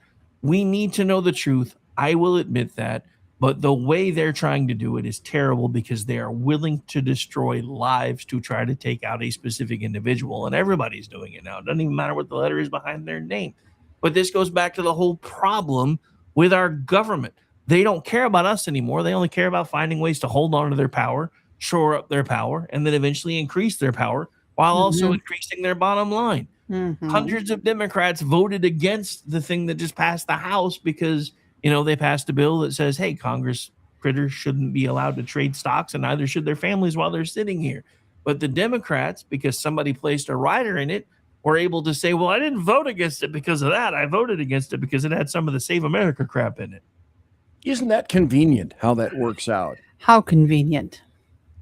Which is why I keep saying, if we would just do one bill, one item, single item bills, we wouldn't Single have this topic shit anymore. per bill, period. And that is not enabled intentionally exactly Mhm. because of that. Right. Exactly. Couldn't agree more. Single topic, truth in funding. When you encumber funds for X, fill in the blank. Those go towards that period end of statement. They don't go in the general fund like Califailure does. There are so many things that could be enacted. Mhm. Oh, well, the tax structure is so terrible. Who created and enabled and then voted and signed off on Well, today's tax structure? there's a reason Mhm. that tax structure is as complicated as it is, and I didn't really grasp why it is as complicated as it is until I realized how it came about. Because I don't know if I've said this on this show before, but I remember when I first started doing this, reading all over the place about how taxation was supposedly unconstitutional because it was enacted during during the Civil War, and Mhm. that Congress has to vote to extend it every year. Somewhere along the way there was a Mandela effect because apparently that isn't how things change. That things have changed at some point, and it still freaks me out that Mhm. I remember telling people the other way and now can see proof to the contrary. Because what happened was, and I've talked about this before, Democrats, after they sunsetted the progressive income tax after the Civil War, kept coming back every 2 years and running back to the Republicans like the Mhm. little dog trying to get Spike's attention. Hey, remember when Mhm. we could just tax everybody and we were able to do all these things? Mhm. Wasn't that great? And they kept saying, no, no, no, no, no, no, no. So by 1868 to 1914, by like 1913, 1914, Republicans gave up and they were like, okay, sure, fine. Okay, so Mhm. you want to be able to turn everybody over and shake their pockets. Great. Mhm. So we'll put it up to a vote of the people, and surely they will not be retarded enough to let this happen. And this is where the same argument started that the Democrats still use today. This won't affect you. It is a 2% income tax on the top 1% of America. You're never going to see it happen. And that's when Envy Class was born because everybody's like, oh, you're going to get the rich guys? Woohoo, let's go for that. Mhm. And then everybody voted for it. But here's the thing, because Republicans never thought it was going to happen, that's when they started trying to figure out ways to let everybody write things off and get out of the bullshit because they didn't like the taxes at first either, and they couldn't figure Mhm. out how the hell it actually made it to constitutional amendment status. Mhm. They never thought the American people were stupid. And then, just like we're now seeing with the DSA, Republican Party changed a bit. Now they like the taxes as much as the next guys, but they like to campaign about how we're going to give you tax cuts and we're Mhm. going to do this, we're going to do that. And they like to tell you about how 80% of the public got a tax cut. I do taxes for a few people in my family. Guess what? None of them really saw a tax cut, and they're all middle class. Mm-hmm. And So- come back and talk to me when you pay $20,000 to $25,000 every year in Mhm. taxes, like the fat guy does. Mm. And Yeah, we've talked about that a few times. I still think and then you could be talk right to more me often than you do. about those things. Right. Well, And there's a write whatever I can. there's a very easy way to fix the tax problem in this country, and that is to stop the withholdings from our paychecks, and instead make everybody write a check Oh, every quarter. This is what your taxes are. Watch how quickly the torches and pitchforks come out. oh, Because I've people have no oh idea. my God, Amy, No idea. yes. Oh my God. You want a revolution? You say you want a revolution. Make people pay quarterlies like businesses. Mhm. Watch those figures smack themselves into the heads of every taxpayer, and you will have a guaranteed tax revolt, which is again goes to people are Mhm. essentially stupid. Do you not? Well, the answer is no. We don't see that stuff. Now, why do businesses complain? Because they have to pay quarterlies, and their fingers are on the pulse of all of those numbers because they have to be. Oh, if you went to, oh my God, Amy, if I could hug and kiss you from Mhm. here, I would. That is the truth. Try running a business, friends, Right. and Well, see how that goes. right. You BZ, please report to HR after the You're e- program. e- BZ, right. please report to HR after the program. No, you bring up a good point, and it was a story that I wrote for Town Hall, New York City. You walk down the street, and there are parts of the city now where these open air black market vendors are selling all sorts of prescription drugs, other sort of things, including painkillers and Viagra. They don't have a license. They don't have to pay business taxes. They just get to do this. You go to New York and you try to start a business, you have to jump through hoop after hoop after hoop, cut red tape, red tape, red tape, just to get your business off the ground. Then you have to pay taxes. You have to pay minimum wage. Ma'am Donnie will come and bitch at you because you're not doing X, Y, Z. We have so incentivized lawlessness, and we have disincentivized doing things the right way, that no wonder people are sour on capitalism. I can go out and throw a table together with some Viagra, make a bunch of money, never have to pay taxes, never get in trouble for it. The smart people are going to do that. Increasingly, the people who try to do things by the book, good people though they may be, law abiding though they may be, you're kind of being stupid. Well, like the bodega owner. Can you imagine trying to own a bodega today and make any kind of profit while all of these assholes are lined up in front of them who are not paying the taxes that the bodegas are mandated to pay? Mm-hmm. Right. And if you don't, they will shut you down. But if you run an illegal business, well, maybe you'll get in trouble. Maybe you'll get a fine. But if you play the I'm a Muslim, I'm an immigrant, I'm a racial minority card, oh no, never mind. We'll just let you go because we can't possibly hold you accountable. That would be racist. Because dope has worked so well in Califailure, hasn't it? Mm-hmm. I worked and lived with an individual whose job was to tax and regulate dope and saw all of this stuff from the inside with the taxes, with the regulations, with the reporting, with the detail, Mhm. with the minutia. All the Mhm. legal dope growers who said, okay, we'll climb on board this for a while and just see how it goes. And 60 to 70% of them, subsequent to about 2 years after, decided, we're going back illegit. The other thing they saw, as I said before, to Idaho and the other states who think, oh, we'll just tap a kidney and we'll tap the big carotid on this and make tons of money. Well, the other thing that occurred is you invited the Mexican cartels into the state. They were always there before, and now they're back big time. So you want to tax and regulate, consequences occur. Mm-hmm. Exactly. When you tax something, you get less of it.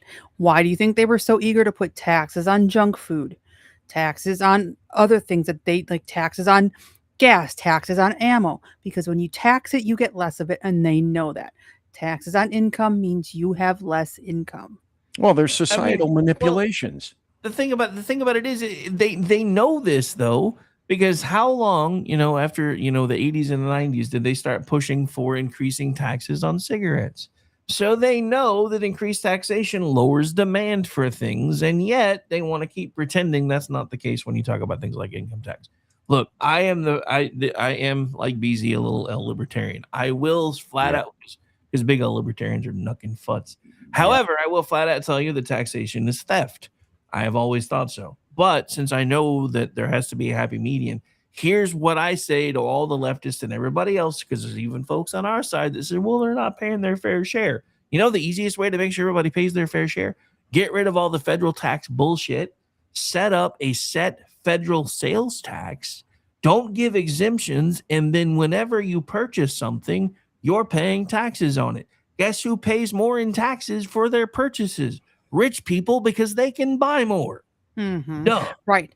I just had this conversation with my boyfriend yesterday, though. The problem with simplifying the tax code now is you have an entire lobby of tax accountants, tax attorneys. I know you don't care. I don't care either. They can all be unemployed as far as I'm concerned.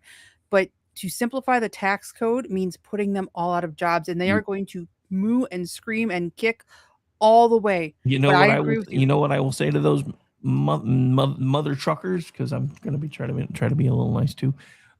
Same thing they told the coal miners: learn to code, bitch. Learn to code. Right. Get out of my head, Rick. Damn it, Jim. Scary enough in my own head. Why the hell would I want to be in yours? Figure out other things, to other lines of work to get into, but we should absolutely simplify the tax code, because it's ridiculous, it's unfair, and it's unsustainable. And we're going to learn, as we did in California with this billionaire tax and New York with this pied-à-terre tax, the wealthy have the means to leave, and they're going to leave and take the money with them. I said today, and then that's going to trickle down.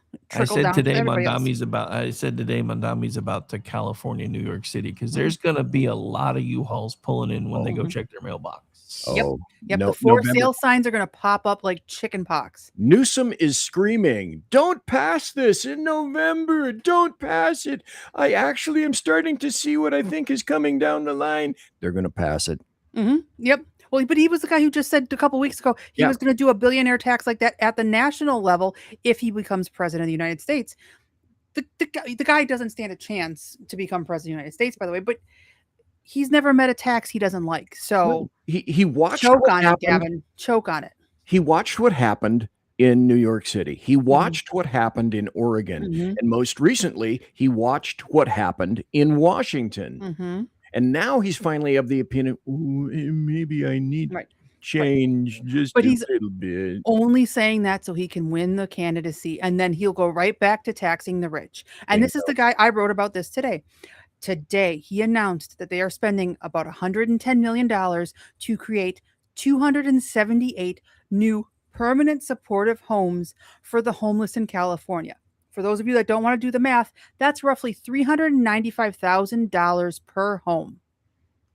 And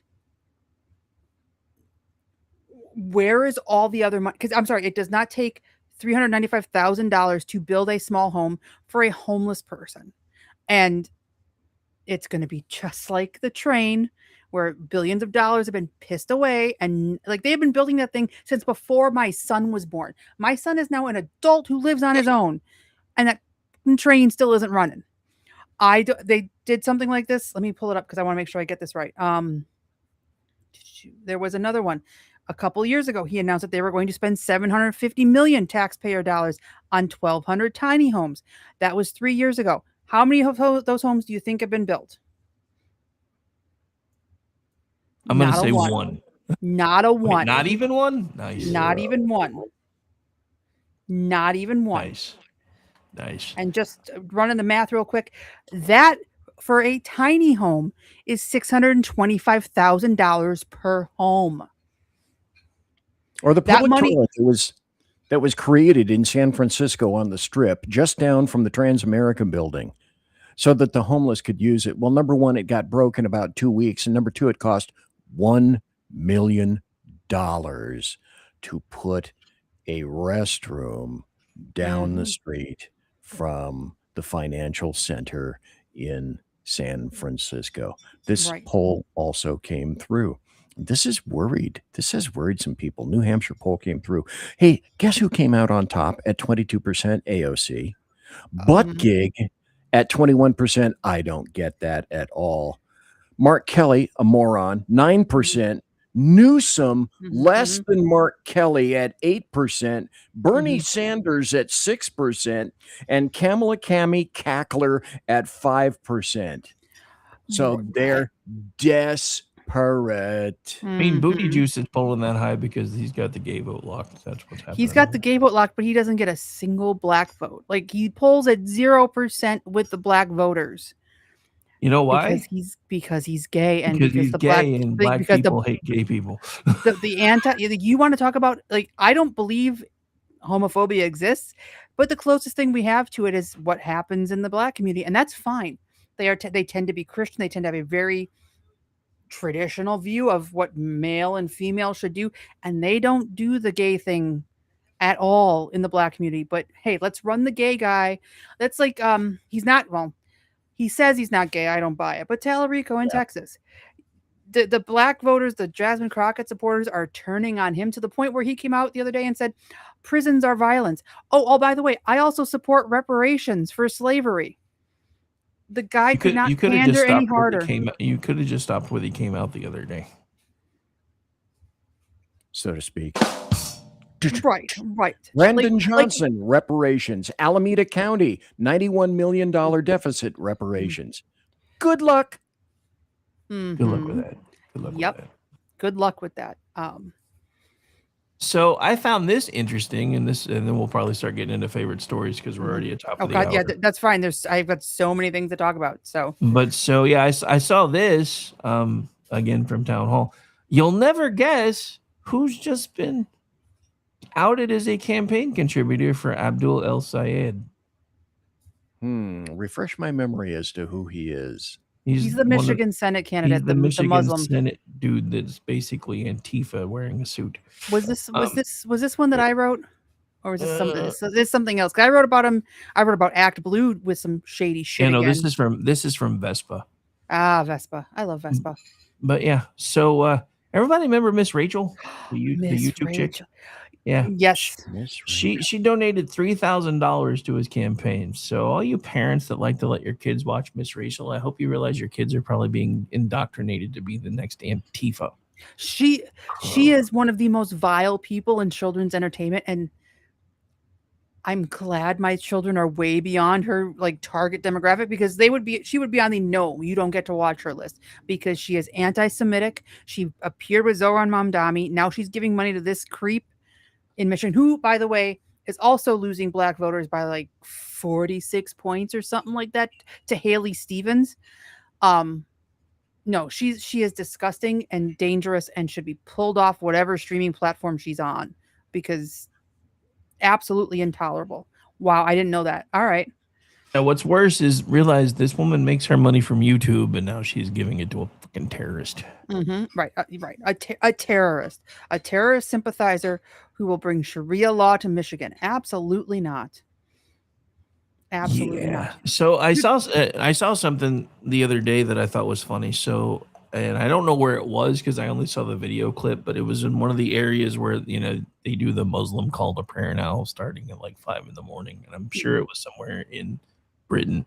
But as soon as the Muslim call for prayer started, some dude walked out with bagpipes and just started wailing. I was like, there needs to be more of this. Yep. There needs to be more of this. Yep. And I will say this. Passive resistance is a thing. Yep. Yep. Absolutely. And a single bagpipe is annoying as hell. I don't get me wrong. I used to work at a college here, and every summer to like bring in extra revenue, we would rent out the dorms to a bagpiper group. So they'd come from like all over the world. Wait, hang on. I know it sounds ridiculous, but I like it. They would come and then they would practice because there was some big competition apparently, and they would be out in the courtyards. And I will tell you right now, there is nothing like 200 bagpipers playing Amazing Grace, and because they would practice between the buildings, so it would like echo like in a valley. Absolutely beautiful, but good for them, because the Islamic call to prayer has no place in the United States of America. Islam no place has anywhere. no. Well, they can do whatever they want overseas. Knock yourselves out. I don't care. But no, here it absolutely does not. And I said it on Twitter, and I will say it again.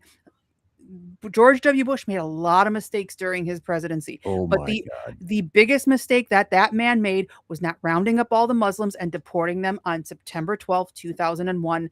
And I will stand by that. I don't care what people say. I don't care if it hurts your feelings.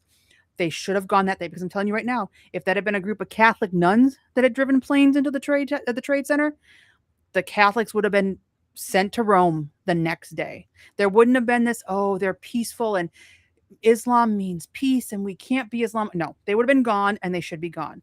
And if we don't get rid of them, especially for you women and gays out there, it's going to get real ugly real fast. There was Chowdhury. Her name is Melissa Chowdhury. Let me look it up because I wrote about this in Washington. And she basically said, yeah, gay community, your platform is not on my website because I don't want to offend the Muslims. But don't worry, your rights are safe with me. Bullshit. Because if she's not going to even put where she stands on the gay community on her website, what do you think she's going to do when a vote comes up about gay issues? The Muslims are going to bitch, and she's going to vote against you. Well, George Bush, you brought up George Bush. He was fundamentally wrong. Mm-hmm. And Amy Curtis is fundamentally correct. Mm-hmm. George Bush was wrong. Not all people want freedom. Not all cultures are the same.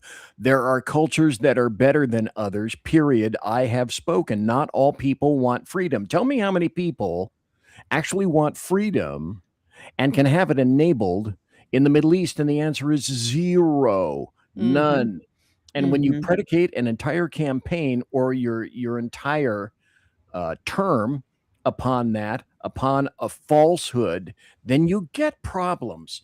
But Mhm. see, it's finally taken that long for this shit to roost. And as Mhm. I said, listen, cowboys and Indians, and Indians. Well, how long before it becomes commies and muzzies? Mhm. Okay, here it is, 9mm at midnight. Shake hands and come out firing. Who will win? And guaranteed, it's a fight. It's a race. Who will win first? Commies or muzzies? The Muslims will win. They are more determined. They are more violent. They believe in their cause more because they have this religious fervor that the commies, some of them have, but not nearly as deeply as the Muslims. And the way you learn and what has changed your views, travel to Oh other my countries. God, yes. Like I got a lot of flack for traveling overseas. Why would you do that? You don't need to leave America. There's plenty to see here. Why would you? Because until you see it with your own eyes, until you experience it, you don't understand. I can tell you all day long what it was like, but you do not understand until you go there and experience for yourself. Okay, you got to come on the show and talk to me about that. We absolutely, we absolutely. Soon. You let me know when, and I will make it work. Oh, hell yeah. Absolutely. All 'cause- right, so let's start favorite child of the week. I don't think Amy's got just one though. so I Oh guess- boy. All right. So I will be nice so we're not here till midnight and pick one. Madison. There was a shooting on the 22nd of a guy. His name is Corey Durrell Ruiz, 38 years old, a rap sheet a mile long, 42 arrests, including for felony charges. He was released from prison in May, and this will not shock any of you, not compliant with the terms of his supervised release. He was seen in Madison trying to break into cars. Police confronted him. He pulled out a giant kitchen knife and stabbed a cop. For that, he was shot in the head 3 times, and he is now dead. Thank Nothing God of value was Amy. lost, but it's Madison. It was a police shooting. It was the second major officer involved shooting in that city in the last 10 years. So the last time was 2015 with a guy who was probably on drugs attacking people. The cop shot him too. Anyway, Francesca Hong, the leader, the front runner for the Democratic nomination, who is going to win the nomination on August 11th after the primary, Ruiz's body wasn't even room temperature, and she went to social media and said this was an execution. There's no body cam footage because the Madison Common Council, the city council, has repeatedly refused to give the Madison police body cams because they don't want to see the truth of what happened, especially in encounters like this. So I'm sure there's going to be violence tonight, violence over the weekend. It has been simmering for a couple of days now. One of these BLM activists actually took over a press conference with the Madison I police saw chief. that. Yeah, absolutely ridiculous and unforgivable. And that police chief should be fired for that alone. That man should have been removed from the room. He was allowed to rant and rave and fight with other BLM activists, which was freaking hysterical. And I won't get into that, but I won't get into that. It's in the piece I wrote for Town Hall about it. Francesca Hong has just disqualified herself from being the next governor of Wisconsin. She was already there because she wants to abolish the police and she wants to abolish prisons. I'm just going to point this out. If Ruiz had been in prison where he belonged for not only the crimes he committed, but then violating the terms of his supervised release, he would still be alive today. But you guys let him out, knowing full well he probably had mental health issues, had a history of violent crime, including attacking cops, and now you're blaming the cops for defending themselves and other people against a guy with a knife. Realistically speaking, though, has she killed herself? You mean politically? Yes. I think so. Really? I think outside that, I don't think that her stunt is going to play well with. I mean, the Dem voters her base will lap it up. She is double digits ahead in the primary race. The Democratic base will lap this up, but she has to compete in a state that Donald Trump won in 2016 and again in 2024 and lost by not that much in 2020. Compare that to Tom Tiffany, the Republican who's going to be the Republican nominee. I mean, he's basically running uncontested, who said we need to have a full and fair investigation into what happened and then justice will be served. That is what a leader looks like. That is how you respond to this. You don't go out there and say this is an execution and gin up anger. Madison Burns tonight, she is already on track to lose the general election, and the Democrats know it because they brought David Crowley back into the race. He's now like polling at like 9%, single digits behind her and Mandela Barnes. They wanted Sarah Rodriguez to be. They do not want her to be the nominee, and this is exactly why. And it is not going to play well with the majority of Wisconsinites who do not want this woman abolishing the police so that guys like Ruiz can go around stabbing us and the cops aren't there to protect us. It's just the reality of it. People do not want these radicals defunding the police, abolishing our prisons, and letting the criminals run loose. If I was brave, and I'm not, I would go to Madison this weekend just to watch the shit show unfold. But I absolutely expect there to be violence this weekend. I absolutely expect that this will not end, and it'll be fomented by Francesca Hong. Okay. I'll watch. Well, it's Friday night. I'll watch this weekend. Mm-hmm. Yep. Yeah. I mean, we went to. This is why I kept telling you shouldn't say you hope there's no breaking news, though, because yeah. Right. Well, that's true. And now I just metaphorically shot myself in the foot. No, but we went to South Central Wisconsin for our honeymoon, and this was 21 years ago now. We went to Madison, but that night it was it was around Halloween, so that was gonna be like the big Halloween party. And even back then, stuff got a little wild and a little violent during the Halloween party. So we made sure to leave before the sunset because that's how Madison is on a good night, when there isn't like racial and political tensions fomenting underneath the surface. So yeah, absolutely unforgivable for Francesca Hong to come out and say that irresponsible, ill-suited to be a leader. And while I don't want there to be violence, she better pray and hope there isn't, because her campaign is over before it even starts, if that's the case. And all Tom Tiffany has to do is go out there and condemn the violence, lay out his plan for law enforcement, and he will sweep up the voters that are horrified by this. Well, let's hope so. We'll see tonight. We'll see tonight. And it's a long weekend. There's supposed to be a farmer's market this weekend. There are always events in Madison. There is going to be no peace. And all it's going to take is for one visitor to pop off and say something to these protesters, and then it's on like Donkey Kong. Wisconsin, kids. Wisconsin. Hello, Right. Wisconsin. Oh, wait, sorry. Right. We are a purple state, but the pockets that are blue, and they are crazy. And Madison is the lead. Like, Madison on par with San Francisco, like those other like or Portland. Like Madison is up there in Really? terms of oh, absolutely, Really? absolutely.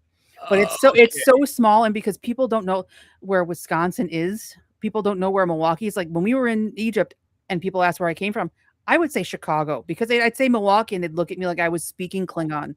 But Chicago, they knew. So Click, chuck, shung, cook. 5,000 telecams. Oh wait, sorry. Anyway, So, all so right. that's BZ, my what do you got story of for the us? week. But yeah, How many Quatloos for the author?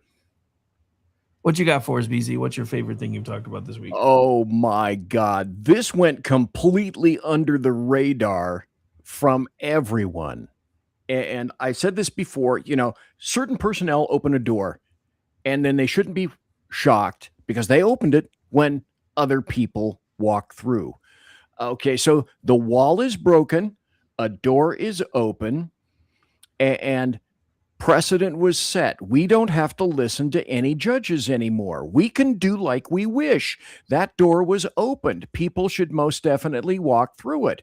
I've had two people on my show. One was Stephen Hall, who everyone knows here is an attorney, highly accomplished, highly intelligent. I posed a question to him.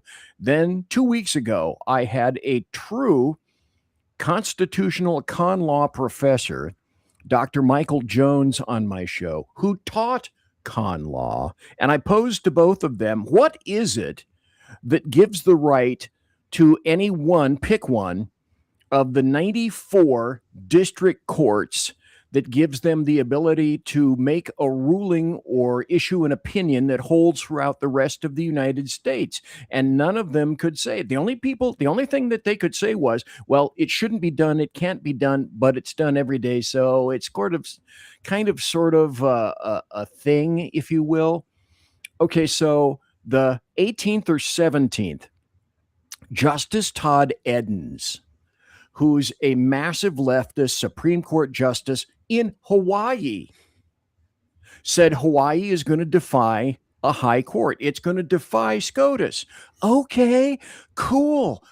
Door opened, precedent set. Everyone needs to walk through that door. And what I mean by that is if someone sets an opinion that you don't like, they're going to defy it. Why don't we defy it? Those federal courts, pick one of them out of 94 that are all across the United States, issue opinions that blanket cover the entire nation. And that's wrong. There is no precedent for that except that which is created. Now Hawaii has said the quiet part out loud. I will not hold. So, well, it's like sanctuary cities, states, counties. Well, okay, like a Chinese menu, I'll take one from column A, one from column B, one from column C, and just do whatever the hell I want and order whatever the hell I want. This is precedent, and we need to start pushing back. It's time to start ignoring federal opinions, because if the feds can ignore themselves, why can't we? Okay, I'm done. You sure you're done? You absolutely sure? I'm Sure. pretty sure. Okay, just checking. All right, so I actually have a couple. Nothing that I've written about because I had been writing a little bit lately, but under my own banners, but not really anything this week because I was still feeling kind of crappy at the beginning of the week. I feel really good today, so I'm afraid I'm about to jinx myself because I've said it more than once. However, a couple of stories that have hit my radar that I thought were interesting. So there's a little known thing about the stuff with Judge Boasberg that nobody talks about. So when he was doing these immigration hearings, he kept telling federal prosecutors, there's this thing called immigration removal court. You should probably be using it. And so they have, and now he's mad at them for doing what he said. And so are a lot of leftists. So I thought that was interesting. So there's that. And then my other one was, and this broke end of last week, I think, because we talked about it on Tuesday. The whole, and I knew this was coming.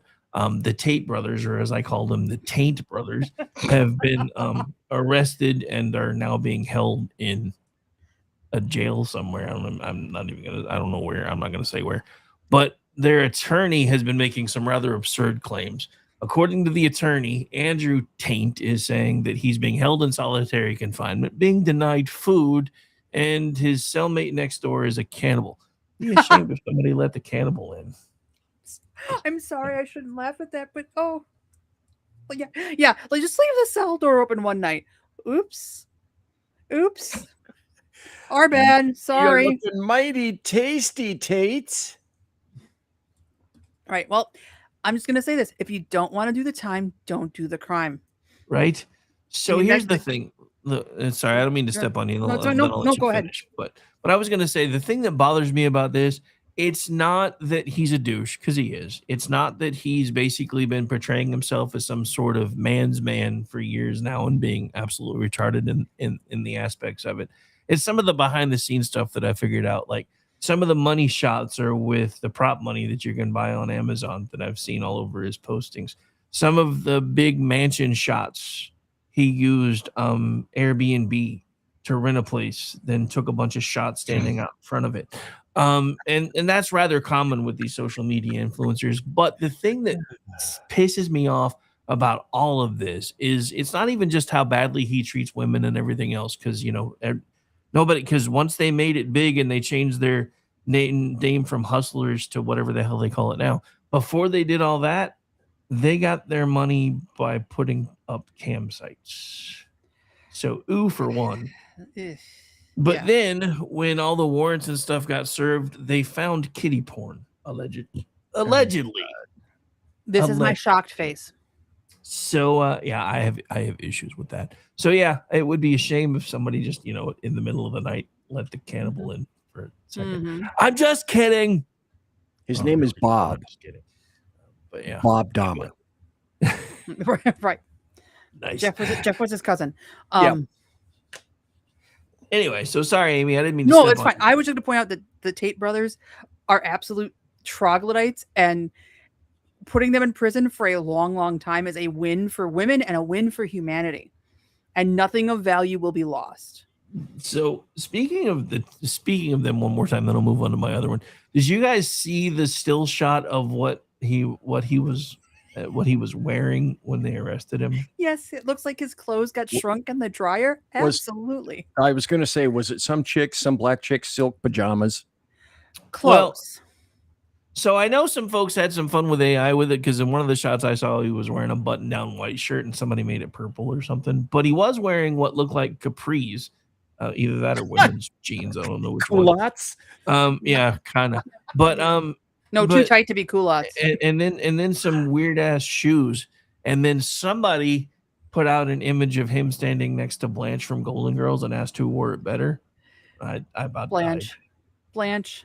But yeah. Hands down, Blanche. The Golden Girls were the shit. I love them. Hands down, funny moment about Golden Girls that kind of flew under everybody's radar till years later was how Blanche was supposedly the big slut of the group. She never killed anybody during sex, though. So I think that trophy actually goes to Rose, who actually had somebody die of a heart attack while in flagrante. That's right. I remember that. And so yeah, they were supposed to be switched anyway. It was Betty White was supposed to be Blanche, and Rue McClanahan. I'm going to butcher that. I'm sorry. I should know her name. No, you got it right. Was supposed to be Rose, and then they switched, which was. And then they did the table reads, and they were like, "Yeah, no, this works better the other way." Yep.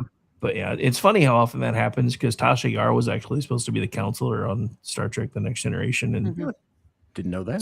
Sirtis was supposed to be the security officer, and then Roddenberry saw them both as like, "Nope, the blonde gets to be the security chick." But anyway, the blonde always wins. So yeah, I guess that was my two stories. So the Taint brothers and the other one. So, Amy, where can folks find you so we can get out of here? Because I still haven't had lunch yet. Yeah, you can find me on Twitter at Ranty Amy Curtis, over at Town Hall writing under Amy Curtis. And if you go to Amazon, you can get my book, gaslight how the Democratic Party lost its mind to radical There's a- leftism. There's a And- QR code on the screen right now. Thank you. And abuses Hey. voters in the process. If you go and search Amy Curtis and gaslight, it should pop up because it's got that long subtitle. But please go buy my book. And if you are a publisher, a publisher, my DMs are open. Contact me. I really want to write another book. So I'll make you a fancier QR code before next week. I realized I forgot again, so I was scrambling to get one done real quick, which is why it's just a plain one hiding in the corner. it's beautiful. Better than I could do. So I appreciate that. But yeah, thank you so much for having me on. I will be back again next week as I love this. And maybe we can talk off air at some point about me doing my own thing every once in a while. Yeah, no, because I've got so much to say. So somebody's only been trying to convince you of getting back into this for like 5 years now. Yeah, I know. I need to get back into it. I do miss podcasting tremendously. Amy, next week. Say who, Amy. Next week. Amy, What day next week? Tuesday or Thursday, whatever is convenient for you. Let me look at my calendar and I'll get back to you on that one. All right. Okay, please. Yes. Sounds good. All right. And BZ, where can folks find you, sir? I'm conciliatory. I'm huggable. Everyone loves me. I'm not a negative person. I love people. I especially love dogs. And if you like all those things wrapped up in one fat ancient guy, go to BZ's Berserk Bobcat Saloon radio show, live and direct on the SHR Media Network, on the SHR Media YouTube channel, and also on X and Twitch. And most importantly, for people here, simulcast arrested on KLRN, courtesy of Rick Robinson. I am a conservative Sherpa, or so I allege. Thanks for having me on the show, sir. I'm a conservative Slurpee. Oh wait, never mind. I don't even know what I was trying to say there. All right, so we're gonna get out of here, ladies and gentlemen. I hope you guys enjoy the rest of your Friday. There will likely be a he said, she said. I know I announced one last week, but I jinxed myself last week and started feeling kind of after dinner, and then Aggie got roped into like helping a friend plan an anniversary dinner, so we punted. But I think we're doing one this week. I have no idea what we're talking about yet, though. But we're gonna get out of here so I can grab some lunch and then get on the text machine with her and find out what we're gonna talk about. 3:30, no lunch. Yeah, dude, it's been a day. Yeah. Thanks, Rick. Good to Bye, see you, everybody. Amy. Yep. Bye, everybody. Enjoy the rest of your Friday. Thank you for hanging out with us. And Elon Musk, patch your shit, bro.